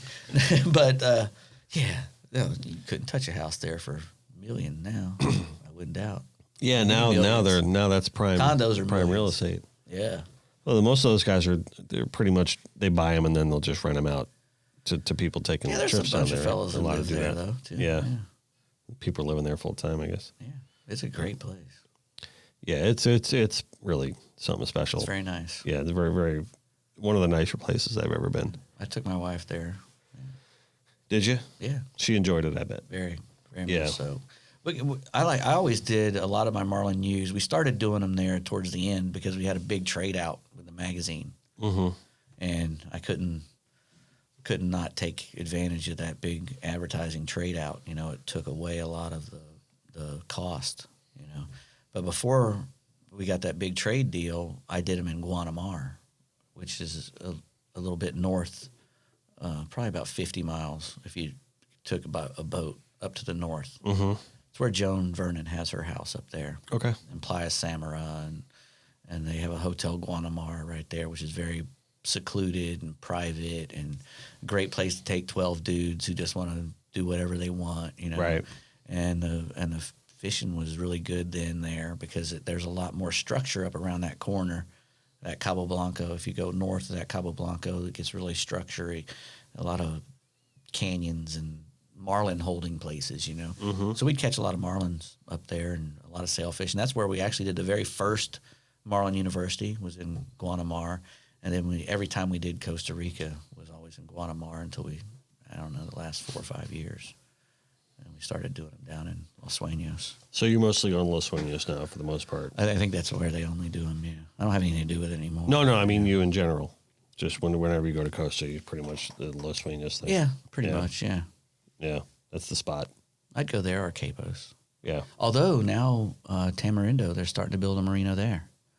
And it's I heard about that. Yeah, and it's it's moving along. So they should, you know, probably in the next couple of years, that place will be great to go. Mm-hmm. You know, if you wanted to take a boat there. I've never been up there, but my buddy, he fishes up out of that place, Flamingo. Mm-hmm. Skeet Warren on the Bushwhacker. Yeah, he's really good. He's been in Costa Rica for a long, long time. He went around the world. As you can tell, I got the Costa Rica itch right now. Yeah, man. So I'm like, I know exactly how you is. You want to go to? Of course. You want to come to Costa Rica? Yeah. John wants to catch roosters from the shore. Yeah. Oh, I'll catch them wherever, but it's hard. But I know that's what you really want to do, though. Yeah, it's hard to do that there. I know, but that's a rocky place. Like this goal. It's very rocky there. Yeah. You'd be better off in a boat there. Yeah. I went once we talked about this on the show before. I went rooster fishing on a panga. Colombia has a lot of beaches. Yeah. Yep. With roosters on them. Really? Yeah. I know they got some nice size ones there, too. Ooh, there you go, John. And what's cool about Colombia, too, is they have an amazing inshore fishery. They do. The peacock bass and arapaima and all those weird, big tropical jungle fish loaded with them. Beautiful, ginormous peacock bass. They don't have those golden dorados there, do they? I don't know if they have them there. That's Argentina. That's even more. That's what I was going to say. That's more South America, souther. Yeah, I'm not sure. I'm not going to say that they don't have them there. Yeah, I wonder. I'm curious about that. Yeah, weren't a lot of those geo bass guys fishing in that area down there? The Costa did that. Costa Del Mar did that thing for a while. I think they were targeting the peacocks when they went there. Yeah, I really want to do that. They have a floating camp. You float down the river on the camp. That's cool. That's pretty really cool. Yeah. Bring your bug spray. Yeah, oh yeah, for sure. I always say if I ever went on a Naked and Afraid, that's what I'd have. I'd have a can of DEET. Well, you're ready. Giant, the biggest can of DEET. You're ready, right? Because you're already sleeping naked, so. Yeah. Think about it. Think about how, if you're watching those people, mostly they're suffering from bugs. Yeah. Mm-hmm. Sun and the bugs. I'd sleep all day. They would never get any footage of me in the daytime. They'd have to use the night footage all the time.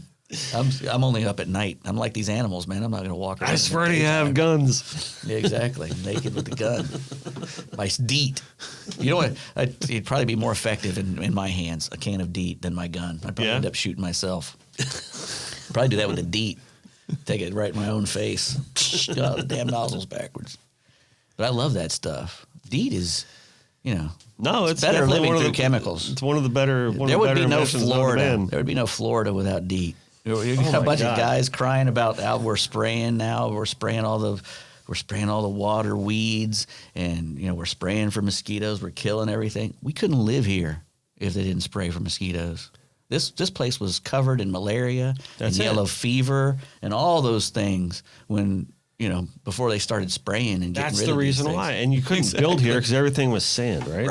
So we always say that Florida is like the last frontier of the United States. Air conditioning, like made everything Florida. else. Like Lewis and Clark conquered the Oregon Trail or whatever, which is all that Rocky Mountain terrain, and got all the way to the Pacific before anyone really, really, truly. Yeah, settled in Florida because it was pleasant out west. It was pleasant out west, exactly. A dry climate, you know what I mean? Like flowing rivers. Nothing pleasant in Florida. Yeah. If you were hacking through Palmetto, can you imagine? You look at some of this stuff out west. If you had to walk a mile through that stuff. Yeah, you needed a railroad down here just to get through it all. Yeah, correct. Yeah, and then you got the natives. Yeah. You know, the Miccosukee and the Seminole and all them. Killers. Wrestling alligators and they're killers. Cold and stone. The bugs and the sand and nowhere to build anything. I mean, you're basically what do you call that? The mosquito coast. Yeah. Yeah. Coming down here. It was and this is not that long ago. No. Nope. It's 150 years ago? Yeah. If that. Well, Key West, I think Key West was at one time the biggest city in Florida. Right, for the because of the cigar time. trade. Cigars and rum. Yeah, and rum. Yeah. It was huge. And when the railroad finally got down there, it even made it more so. They could. Yep. Yeah. Cattle. And then Prohibition. Cattle started coming. And exactly. Right, and then the rum trade from back and forth to Bahamas, they would bring, and that's where the term the real McCoy comes from. Yeah. Because McCoy was the rum runner, making it back and forth from the Bahamas to Fort Lauderdale. And so it's the real McCoy. That's where the term comes from. My grandfather was born on Key West. He was? Yeah. His father worked on that railroad, the Flagler Railroad, all the way to Key West. Get out. So my grandfather was born. We're big Flagler fans. 28. Yeah. 1928 or something. He was born in Key West because that's where the railroad stopped. Yep. and that's where he was born. But then eventually he moved to Apopka, and that's where he went to high school, Apopka High, up in Central Florida. Wow, that's pretty cool. Yeah. Yeah, the whole Florida frontier thing is it just boggles my mind. Not boggles my mind, it just blows my mind. Like, when you look at our history, our history is like mutts. Art Deco it's in the 50s. It's a bunch of mutts, man. Yeah. A lot of them, my wife's parents came from England through the Bahamas. Mm-hmm. Her grandparents were Bahamians, true Bahamians, lived on Long Island, had a plantation, walked off and left it, and went to West Palm to fish for lobsters. And that's her. And then they stayed. Yeah, and her father was a lobsterman, and she was born there in West Palm. Riviera Beach, kind of, really. We talked about Europe earlier, and even places in New York. I mean, there's places up in the Northeast that have been around since the 1600s and 1800s, and you're not going to find anything like that down here. Hardly. You're St. Augustine, that's a bit, yeah. Well, that was one cool thing about living growing up in Germany is because you saw history. Yeah. It was really you become a student of history, just because this is where, our history sprung from, it was Europe. We have to share that European history. That stuff just blows my mind. Yeah, I wish people would pay more attention to it. Yeah. You got that right, especially in this election year. Yeah, we need people to pay attention. I think we need less lawyers in politics and more historians. Yeah, that's true. But it's the way I see it. Me too. But I don't know. So how many seasons is this Insider Fishing Report been? How long have you been with Rick? This will be the 16th year. Yeah, 16 years. Yeah? Mm-hmm. You and Captain Rick been together 16 years? Yes. Yeah. And Bree, how long have you been with the show? 5 years, I think. 5 years. Yeah. Great addition. She's awesome. She is awesome. And I'll be honest with you, when she first started, I thought she was kind of kooky. And then shout out to Bree. She is not. She's just amazing. She's so good at what she does. She's so nice, too. She is so sweet. I mean, I got to meet her at the ICAST when we were all hanging out there. It's hard to meet a girl that hot who's so cool. You know what I mean? Most of them think they're hot. I do. And she is just cool. No, she is. She's so gorgeous. She's nice. She's actually coming up to fish with me March 15th. She just sent me a thing yesterday saying, hey, can I come up there and go bass fishing? We'll make a YouTube video. Cool. So we're going to do that. Very cool. Yeah. You have a little extra spot on the boat, let me know. I don't. It's only Brian is a little boat. It's a tiny boat. It really is small. No, it was nice to get to meet her and hang out with you guys at the last iCast and the whole thing like that. She was just real sweet. She's awesome. And she's really good at what she does. Mm-hmm. She seems to get better and better at it. Yeah, cool. So I feel like I regress every year and Bree gets better every year. So we balance it out. You fishing today? I am not. I am not. I might go hang out with my buddy Hi. Yeah. Hi Trong. He's a big. Oh yeah, he's down here. Yeah. So I might go fishing with him. You might have him in here one day. I'd love to have him on the show. He's a cool guy. We've spoken a couple of times on digitally there. Yeah, he taught me how to catch these peacock bass down here. Yeah, he's the authority. Him and Kwanzaa. I don't know if you remember Kwanzaa Henderson. He's a kayaker. Yeah, he's battling cancer right now. So really, young fellow. He's in his mid-40s and had some problems. Went to the doctor and boy, you got stage 4 cancer. So. Man. Yeah, Kwanzaa Henderson. He's got a GoFundMe page. They asked me if I had anything to sell or anything. Go He's help got a Kwanzaa. GoFundMe right now. Yeah. We'll put that up. John, you're gonna put that up on. Yeah, John will put that up on the screen help here. Kwanzaa out because he really needs it. He's got 2 little kids and he's battling right now. Yeah, make that a Connected by Water moment, everybody. That's what Connected by Water is all about. It's all about the community coming together. So, or our little aquatic community, whether it be fishing or surfing or diving or. Just all around lovers of the ocean. Right, and I caught my first peacock with Kwanzaa, actually. So, really? Yeah. He just called me out, got me on Facebook, because he knew that I was commuting down here to do the show. Yeah. Said, hey, man, come fish. I'll take, I saw that you wanted to catch a peacock. Yeah. And he caught me my first one on artificial, actually. And Pat.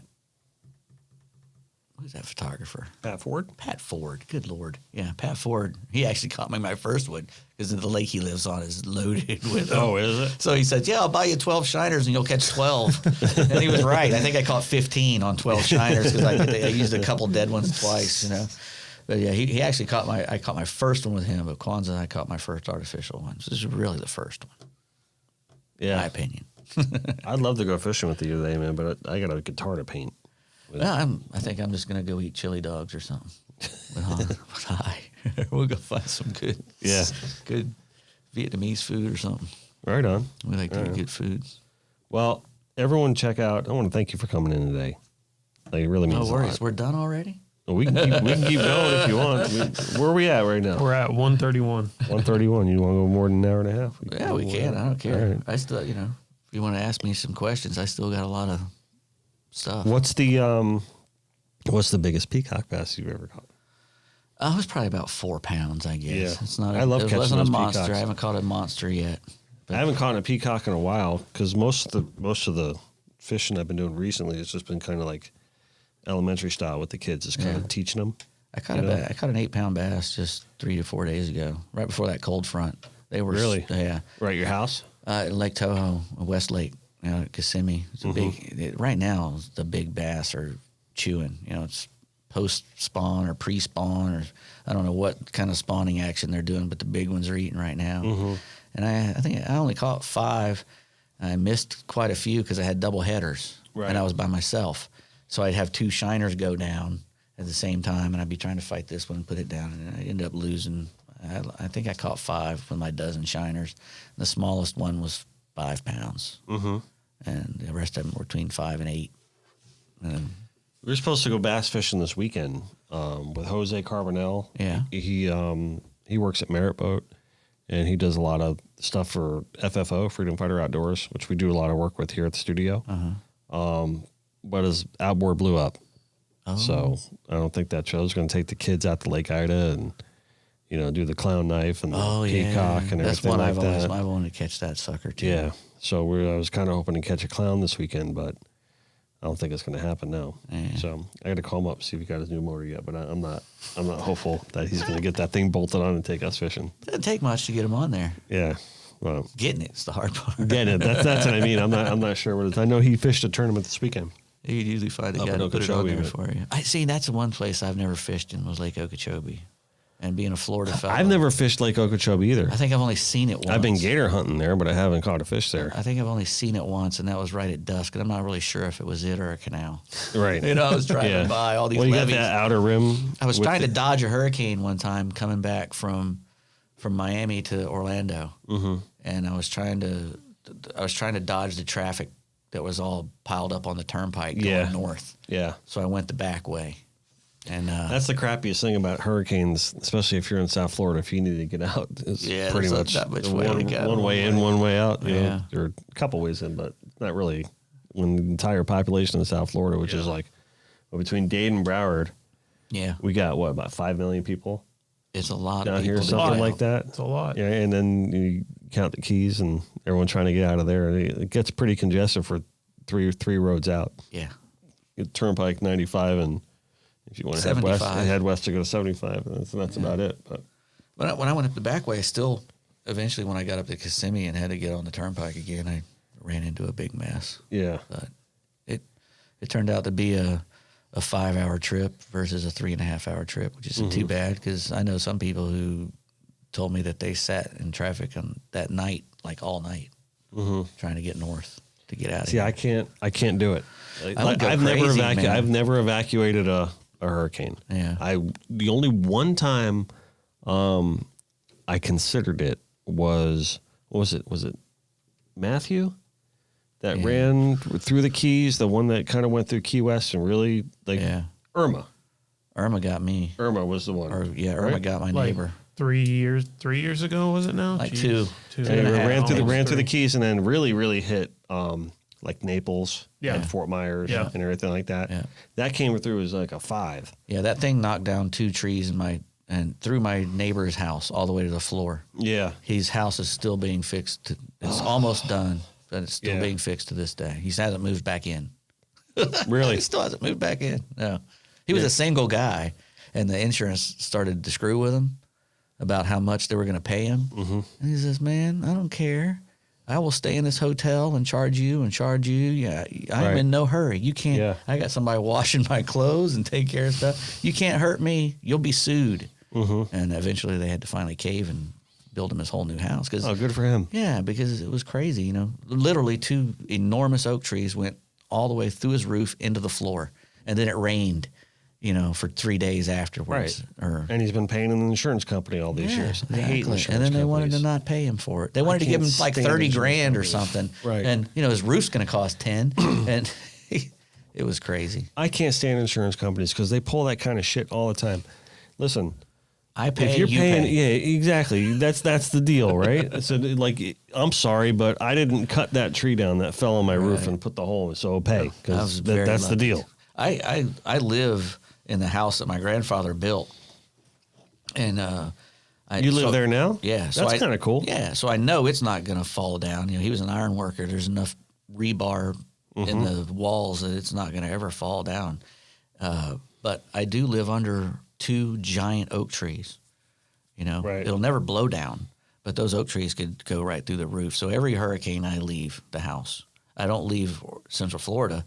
I usually go stay in a hotel out at Kissimmee. It's probably not a bad idea. A dog-friendly hotel, because there's been several times. I used to have a house over on Lake Conway that didn't have any trees over the top of it. So if a hurricane came, we would just go stay in that house until I sold it. It sounds like a smart move. Yeah, because these 2 oak trees in my front yard, if you probably get 4 guys, you could probably reach all the way around one of them. And there's 2 of them, and they're right next to each other into a big V. And those things do get 100. It's 100 foot tall, probably 80 feet tall. Yeah, that'll do some damage. The limbs on it you couldn't reach around. I mean, just the limbs. It's huge. They're 2 huge trees. That's thick. So if it fell, it would go right to the floor. So I get out of there.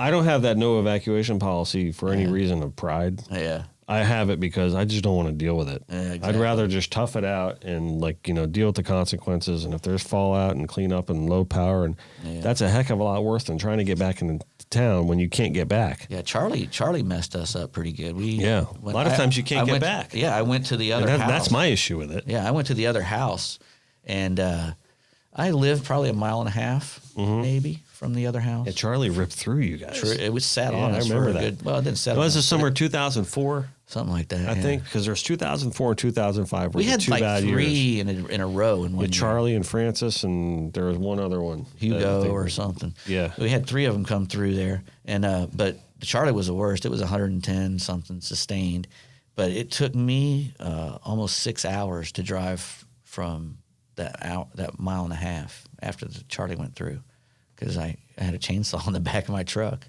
so I had to cut my way all the way to the other house just to see if it was still there. We actually had three houses at the time. I had one downtown Orlando, which was surrounded by oak trees, and an oak tree went across. It was in my yard, fell across the street and crushed a house next to me on this side, and the one in my front yard fell forward and crushed a BMW in the street.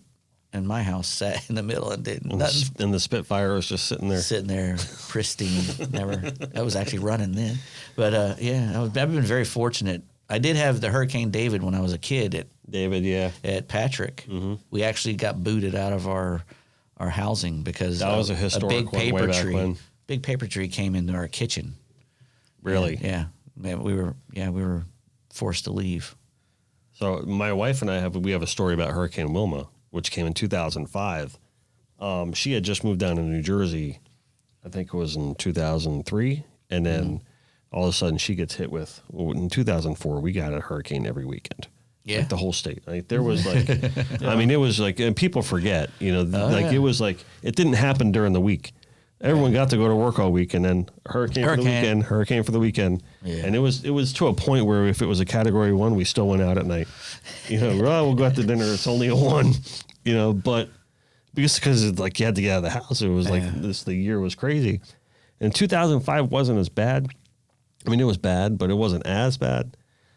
And we got hit with Hurricane Wilma here in Broward County, and it was going to completely miss us. Yeah. And it happened in late October. We thought we were done with hurricane season because it was Wilma, right? I remember that. And this cold front came and pushed it right into us. Yeah, it did that little loop, right? Yep, did that little loop right because of the cold front. It went right up the turnpike. Yeah, and I remember the right after the hurricane hit, we got that cold front, and it was like 40 degrees at night. Right, and it went from like 80 to 40 in like one day. At least it was cool without power. Exactly. That was the bonus part about it.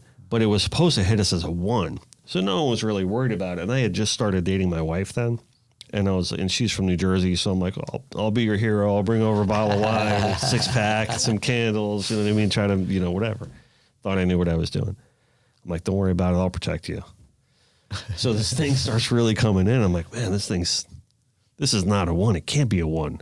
There's no way. And then, sleep through the night, and then the windows are wobbling and the whole thing. We weren't really prepped for it. And like trees are cracking in our backyard and falling down. I'm like, oh my God. So like right as the sun was coming up, you're starting to see all the devastation. Yeah. And then the eye goes right through us.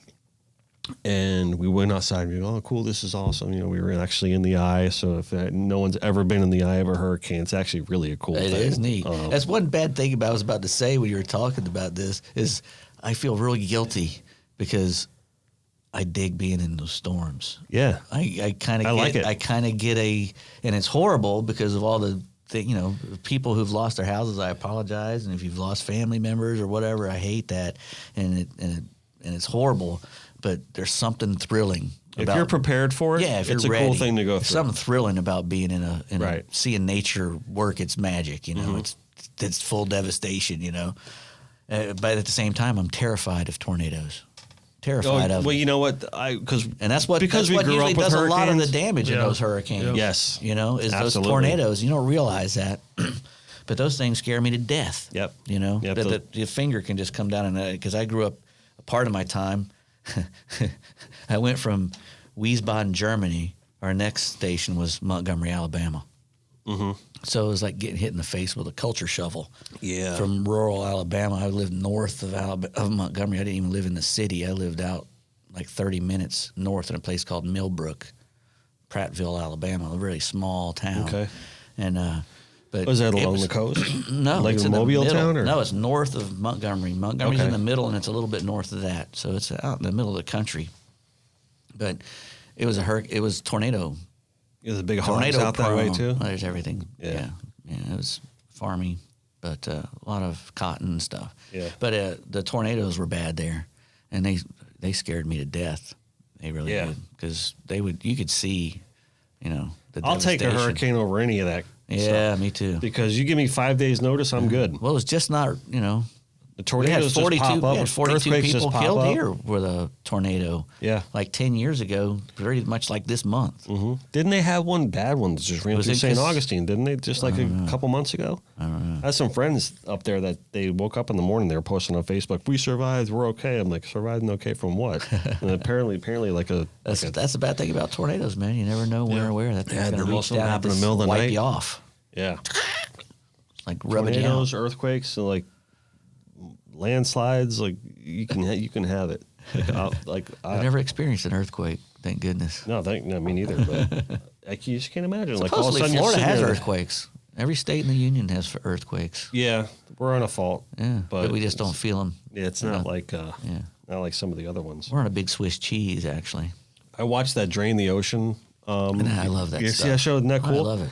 So my kids love that. They watched. We got the Disney Plus, and National Geographic is a component to that. Right. So the day we got it, I'm thinking, all right, they're going to want to watch Pinocchio or all these other cartoons, and they see, National Geographic. This is how my kids are. Like, so they went right to That's National awesome. Geographic. Yeah. So we started watching Drain the Ocean of Port Royal in Jamaica, about how that That big- whole town is underwater, right? Because of the earthquake fault lines right there. Like literally. It's going to fall off. Yeah, and apparently that town was like the most debauchery laden, like Oh, I'm pirate sure. town. Like that's where like the whole Pirates of the Caribbean was like the Right. town it was mirrored after that, where it's just like, and they say it was like an act of God that whole town was underwater because there was so much debauchery and going on. I don't know. There's good I know I'm fishing getting in off Jamaica. topic, but yeah, there's good fishing in Good Jamaica. Yeah. There's some good wahoo fishing on the south part of that. The south end of the island. Yeah. There's a place called Morant Bay, which nobody goes. It's not a touristy place. It's down there on that southeast end. There's also a place called Boston on the very end of Jamaica, which is where jerk comes from. It's like the Memphis of barbecue. Really? A place called Boston. If you ever get to Jamaica, you got to make that trip all the way out to that end because it's amazing. But there's a big bank called the Morant Banks out there, and there's tons of wahoo out there. I went there with a Kerry Chin. He's from Jamaica.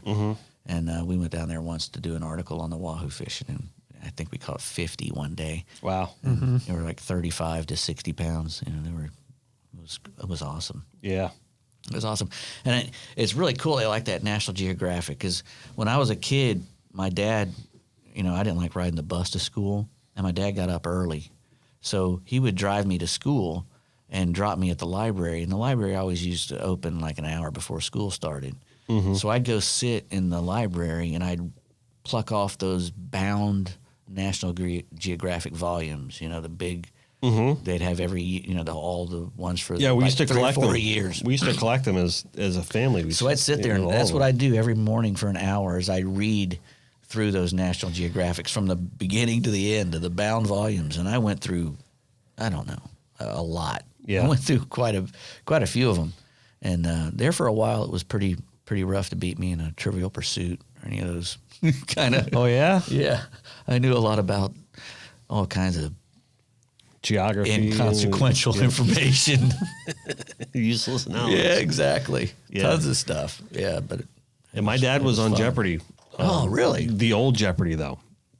Like when who's the old host? I can't remember the name of the old host, but it was before Alex Trebek. Parr, wasn't it? Or Jack Parr? I think so. And then the show went away for a while, and then it came back. Right. But my dad basically he wrote down the right final Jeopardy answer and crossed it out, and then wrote the wrong. And if he would have not crossed it out, he would have won that day. Yeah.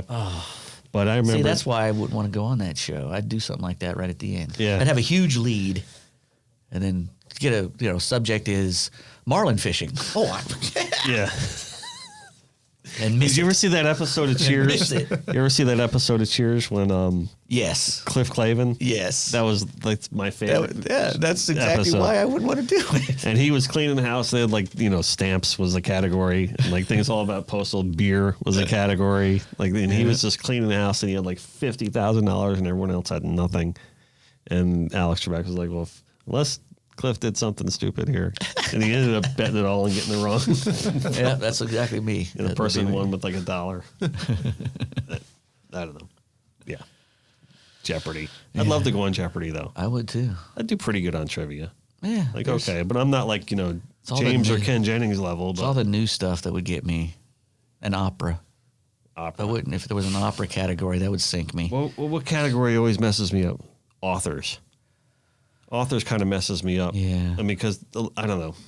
But usually I can guess an author if they give me the name of the book. Like the newer authors, I don't know. Yeah, I wouldn't know. Like the classic authors, I know all of them. But when they ask that was another thing I book, used to read was those Reader's Digest condensed books. Mm-hmm.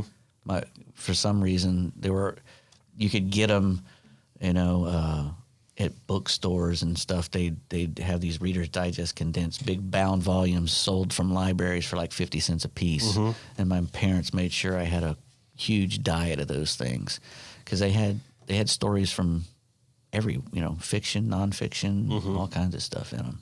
I was never a reader as a kid because I was always a drawer. Yeah. Because I used to always occupy my time to drawing my own pictures and making my own little fake magazines and different things as a kid. But I remember one time it was right in high school, and I had read a few things like, where the basic stuff like the All Quiet on the Western Front and Where the Red Fern Grows. And then I would just kind of like, didn't read them cover to cover, just kind of like would skim through them just enough to be able to pass the test kind of thing. Right. And then I think it was my sophomore year of high school. And I was very good friends with the Bennett family, the Bennett Auto Supply. Right? I still am to this day. And they always got involved at Daytona 500. I really wanted to go. We were very close with Davey Allison and the whole Haviland crew. And so there was my opportunity to get pit passes. We're going to meet Davey Allison. We're going to go to the track, take pictures with his car and everything, the whole 9 yards. It's going to be a great epic trip. My mom goes, okay, read 1984. But it was already a school assignment. Right. Right. So she knew I had it coming up, and she knew I wasn't going to read it. I was just going to BS my way through the whole thing like I always did everything else. Right. And she goes, I've read the book. Your brother read the book in high school. Right. And we know it very well. So she goes, I already have a test lined out for you. And I'm going to give you the test, and you need to pass my test if you want to go to the Daytona 500. All right. So did you make it? I read it cover to cover. Yeah. And now I, to this day, always refer to that story, that 1984 book for everything. It really is a very important book to read. Oh, yeah, for sure. My son. I was happy she did that. And ever since then, I've been a reader. That's awesome. That really got me started on reading. My oldest son, Jack, he's brilliant. He's a very smart little fella. And I call him a little fella. He's about to turn 21 years old. But he's at University of Florida now. And he's never made a B. I mean, he's really smart. Mm-hmm. And we at one point he wanted an iPad, and my wife says, "Well, if you read all the Newbery Award-winning books in a year, we'll buy you one." There's 80 of them. At that time, there was 80. I imagine there's like 90 now, or 85 or something. They give up for every year. He read them all in 6 months. Come on. He read 80 books in 6 months. Now, to be fair, some of them are picture books. It's a children's award book. So some of them are picture books, but some of them are big, fat books, But he read all 80 of them in 6 months. 6 months. Wow. They say that there's no better way to get smart. He's a great writer. Other than to just read. He's such a good writer. He really is. And that's why I consider myself a good writer, is because I read a lot.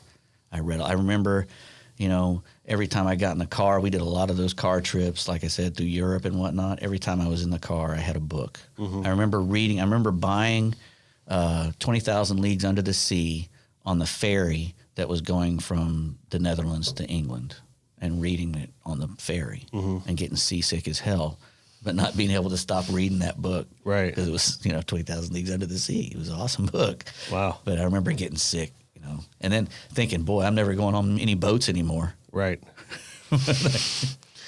Every time I got you on got sick on the ferry?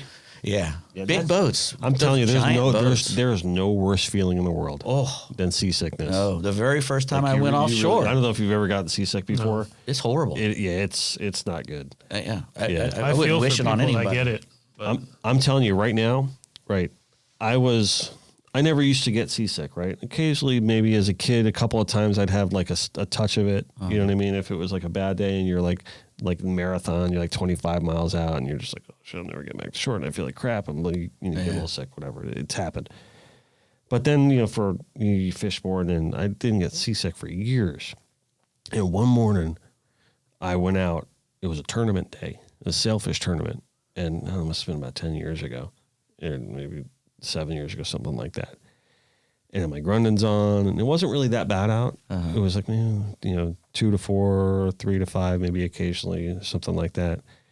And I don't know if I was like cold sweating. Maybe I just got myself too warm and I just like sweated myself out. You weren't hungover, were you? No. And it was like right at 7 o'clock. And my buddy, the captain with Gerard, he's like, hey, D, you all right? You're looking a little green. I'm like, yeah, I'm fine. Don't worry about it. You know what I mean? So I went up, I got a goggle eye. I just went up to the bow. Just let me get the bow. Right? I just pitched the goggle eye out. You know what I mean? And I caught a kingfish. And right after we gaffed that king, I was like, that was my problem. And I let it go over. Right? This is a tournament. Right first thing in the morning. First fish. It was the longest day of my life. Yeah, I got several. It doesn't go away. Didn't go away. By the end of the day, I'm puking up foam. Oh yeah. Like I was like, I don't get seasick. What is my problem? You know what I mean? And I don't know what it was. Maybe I was dehydrated that morning. Something wasn't right. Yeah. And it was the worst. And now I just put that patch on if it gets real bad. And that's really what saves me. Because I don't want that ever to happen again. Yeah, oh no. First time I went offshore, I went with my dad and my uncle we were living at Patrick. And we went out on Miss Cape Canaveral on a shark trip at night. And it was all of 8 feet. Yeah. I'm not exaggerating. We didn't have no business being out there. We went out there, spun around twice, came home. One guy dropped once, and he caught a grouper. He was an old man smoking weed out of a corncob pipe. Really? Yes. He was the only guy who caught anything. And then my dad, I'm watching him. They're eating pimento cheese sandwiches on the way out. My dad's puking pimento cheese, and then my uncle's puking pimento cheese, and then I get sick. You're gonna make me puke right now. Exactly. So I'm laying there dying, and I'm thinking, as soon as that boat gets up close, I jump off the boat. I didn't care if the lines were out or not. I had to get my feet on solid ground because I'd never felt like that in my life. Yeah. I was spinning. I had pneumonia before. I would take pneumonia 10 times versus being that. I don't think people that don't get seasick, like what you're saying, they don't realize. They really don't realize. I couldn't lift my head. If they did, they go in no matter what and bring that person. Couldn't lift my head up off the thing without spinning like crazy. It's human torture. It's horrible. I could never. If I had vertigo, I'd eat a bullet. There's no way I could take it. I don't like to spin in a swing. I'm not going to disagree with you. Roller coaster, any of that stuff.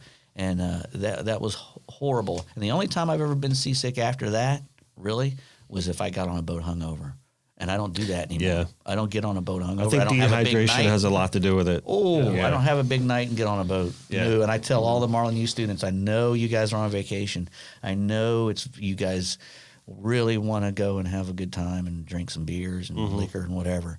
I said, don't do it. Just wait until the last day, and then, when we can get on a bus. That's good advice. Instead of being on the ocean and being out there, because we don't come back. If you're the only guy sick out there, I've got 3 other guys who paid, $6-10 grand, whatever the trip is. We're not coming back for you. You're going to lay out there and be sick as a dog for 8 to 10 hours, and there's nothing worse. There really isn't. There's nothing. I was in the Canary Islands. I went with the editor of Windsurfing magazine. We got windsurfing. Exactly. We owned that magazine. So he was going there, and he says, "Hey man, this lady says they have fishing there. It was a press trip. You come and go with me, and you can do the fishing part, and I'll do the windsurfing part." Sure, no worries. I didn't really think about it until I got there that this place is a big windsurfing place, right? Which means the wind is blowing. Don't be soupy constantly. Yeah. As we're flying in, you can see the wind line blowing in the water. And luckily, it's a tall island. I fished in the lee the whole time, so I didn't have to worry about that. But there's wind farms everywhere. All the fields are covered Where is this again? Canary Islands. The Canary Islands. Yeah, Grand right. Canary is where I was at. And it's a complete constantly blowing like crazy, except in the lee because you're in the 35,000 foot. I mean, a big volcano in the middle of the island that blocks the whole south end. It's called a continent in miniature. It's 35 miles around. In miniature? It's called a continent in miniature because in the 35-mile island on the eastern end, it goes from a wet, leafy, deciduous forest all the way up to conifers up the side of the volcano, and down the other side it turns into the desert southwest. There's no rainfalls on the south side, so it's sand dunes, palm trees on one end, and cone trees and leafy trees at the other end because of the prevailing winds. And it's just a beautiful place. I mean, it's amazing, just gorgeous place. But I was there with this windsurfing dude. His name was Tom James, and he was the editor of Windsurfing. He's a gorgeous human being. Mm-hmm. I mean, he's just one of those guys you want to smash him in his face. He's so pretty. And he was there hanging out with this guy named Dunderbach, who was the world champion freestyle windsurfer. He was a guy from the Netherlands. He's about 6 foot. Just Dunderbach? That's what he went by? I don't remember his first Madonna? name. Exactly. Yeah. He's that famous. And, he was about 6'4", beautiful dude. And then there's me. And I'm hanging out with these two dudes. And we're going to all these bars, these big Canary Island Spanish bars, and they don't even start till like midnight. Mm-hmm. It's when you go out. I got back to the room at 6:30. I had been awash in Jack Daniels, man. I'd been like a bath of it. I took a lot of Jack down, and I get back to the hotel at 6:30, and I have to leave at 7:30 to go get on the boat. So I try to sleep for an hour, which is impossible, and I get on the cab, and I'm just dying already. And we go and we get to this boat, which I haven't seen yet, and it's a big trimaran, a big tourist boat. It's a head boat, and it's got marlin tails all around it, where they had chopped off the tails of the black marlin they had caught and mounted them to the railing all the way around this boat. Impaled. So it stank. Wow. These marlin tails stink. And then I get on this boat, and the top section of it, the top of the upper station, there's no more upper station. All the controls have been ripped out. It's empty. It's just a fiberglass shell. Well, that was my home for the whole trip. I crawled underneath there, and I came out when a guy caught a bluefin tuna. But I spent 8 hours huddled up underneath that thing, dying from Jack Daniels hangover. And that was the last time I got on.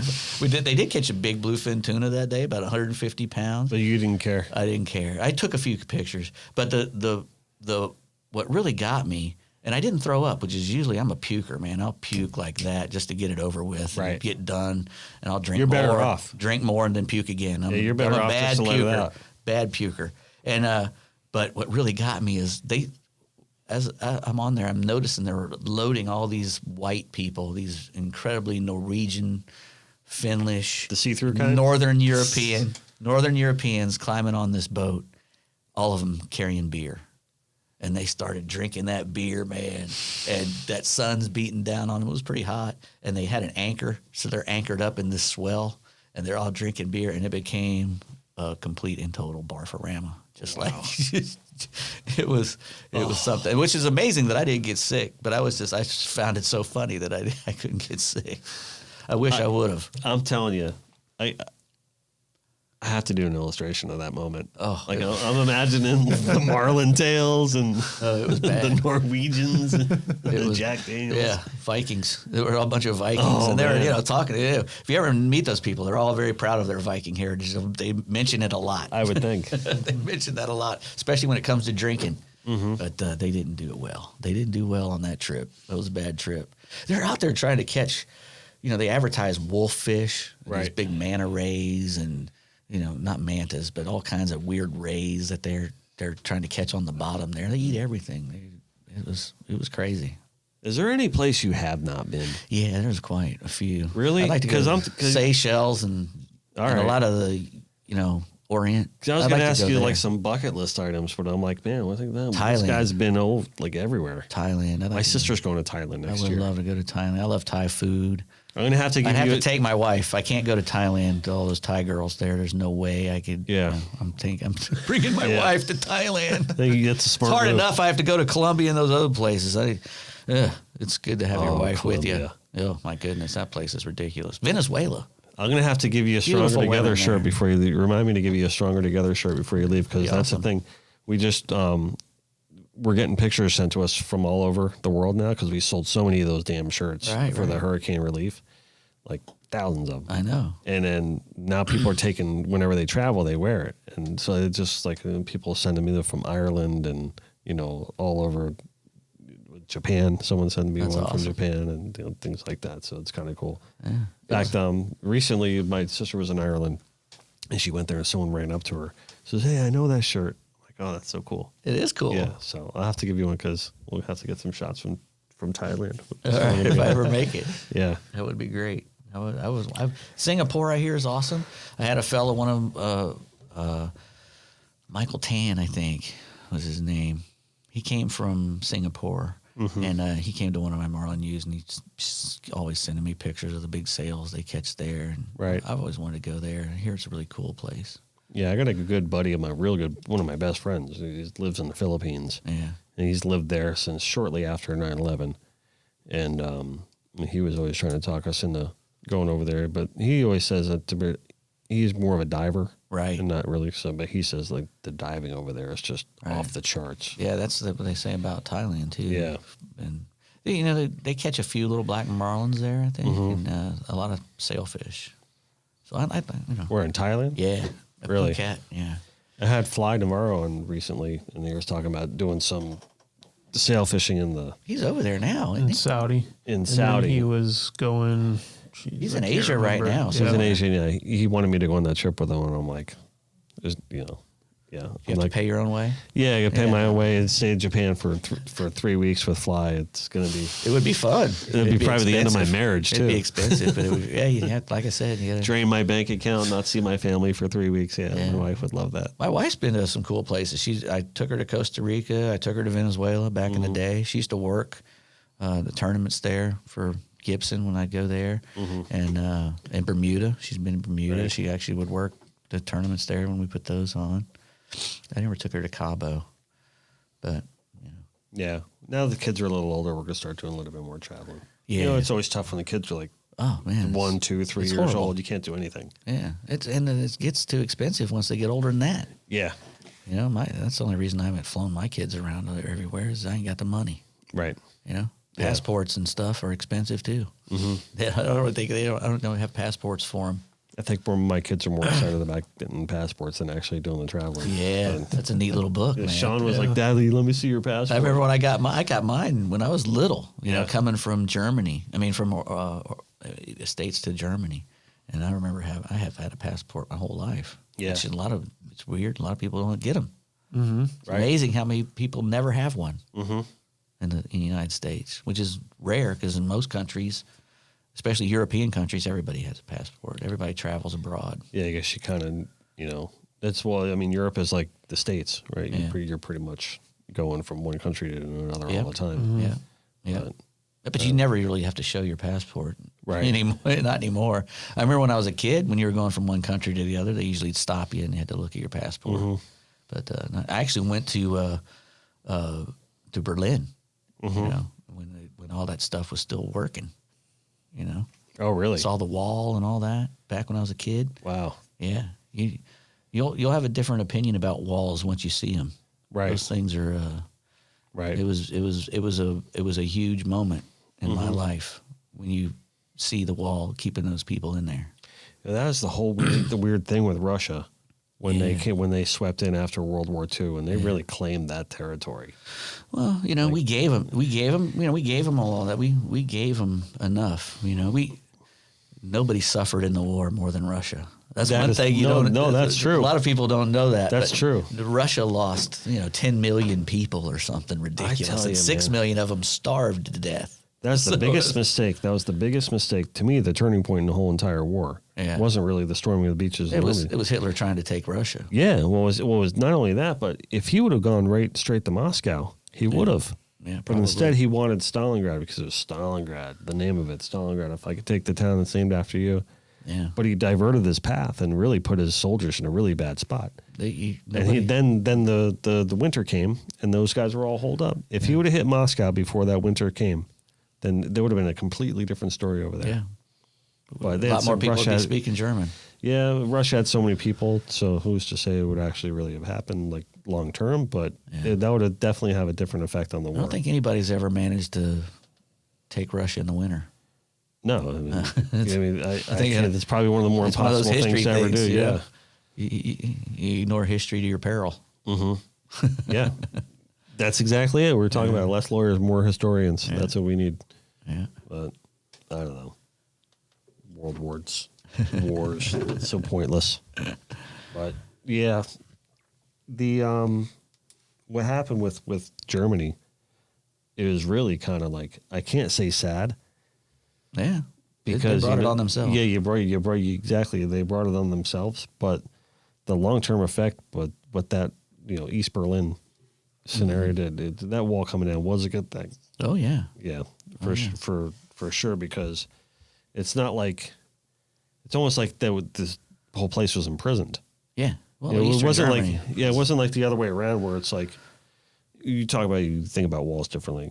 Right. If you've seen that wall, but I think the difference between the one that's going up now is like you're separating two countries. There, it was almost like you were built a prison around this one area. It's like pretty much. They had to fly stuff in there. Yeah, had the Berlin airlift to keep the American side going. Yeah, it's just crazy. Yeah, it was sobering. Yeah. My mother went in there on the troop train. She went inside and. Oh really? Yeah, yeah. She they had tours. You could go on a tour. Mm-hmm. And they would come down the train. My mom said they would come down with the mirrors, and making sure people weren't coming in and out hanging underneath the train. And yeah, it was a horrible thing. Yeah. And there were several times when we'd, do a field trip in elementary school to, go and, hey, there's the wall. Mm-hmm. We traveled up to the border and you'd look out across a big field and no man's land and there's the wall. You can't go there. Yeah. It's bad. Did you like growing up in Germany? I loved it. I really did. I mean, the whole time you're there, you're thinking, I want to go back to the States because they have better candy. But then you realize, boy, I was eating the best candy in the world. You get back. German chocolate. Yeah. Oh, I was eating gummy bears before anybody knew what the heck they were over here. Right. We had gummy everything. Yeah. All kinds of stuff. We'd go to the factories at school. At school, we'd go to all the chocolate factories and, see all that stuff being made. And I went to the, see the Gutenberg press, I went, and saw the very first printing press ever made. Gutenberg and the Heidelberg. And, I got to see amazing things. And, I'd go and see those things in real life. And then went to Alabama. And some lady's trying to teach me. She's probably never been out of that county. Right. And I'm saying, this is where I was at. This is what I saw. You get in trouble. Get whipped. You get whipped in Alabama. I don't know if they still do it, but when I was there, I got whipped every day. Really? Yeah, I ran my mouth a lot. I can see that.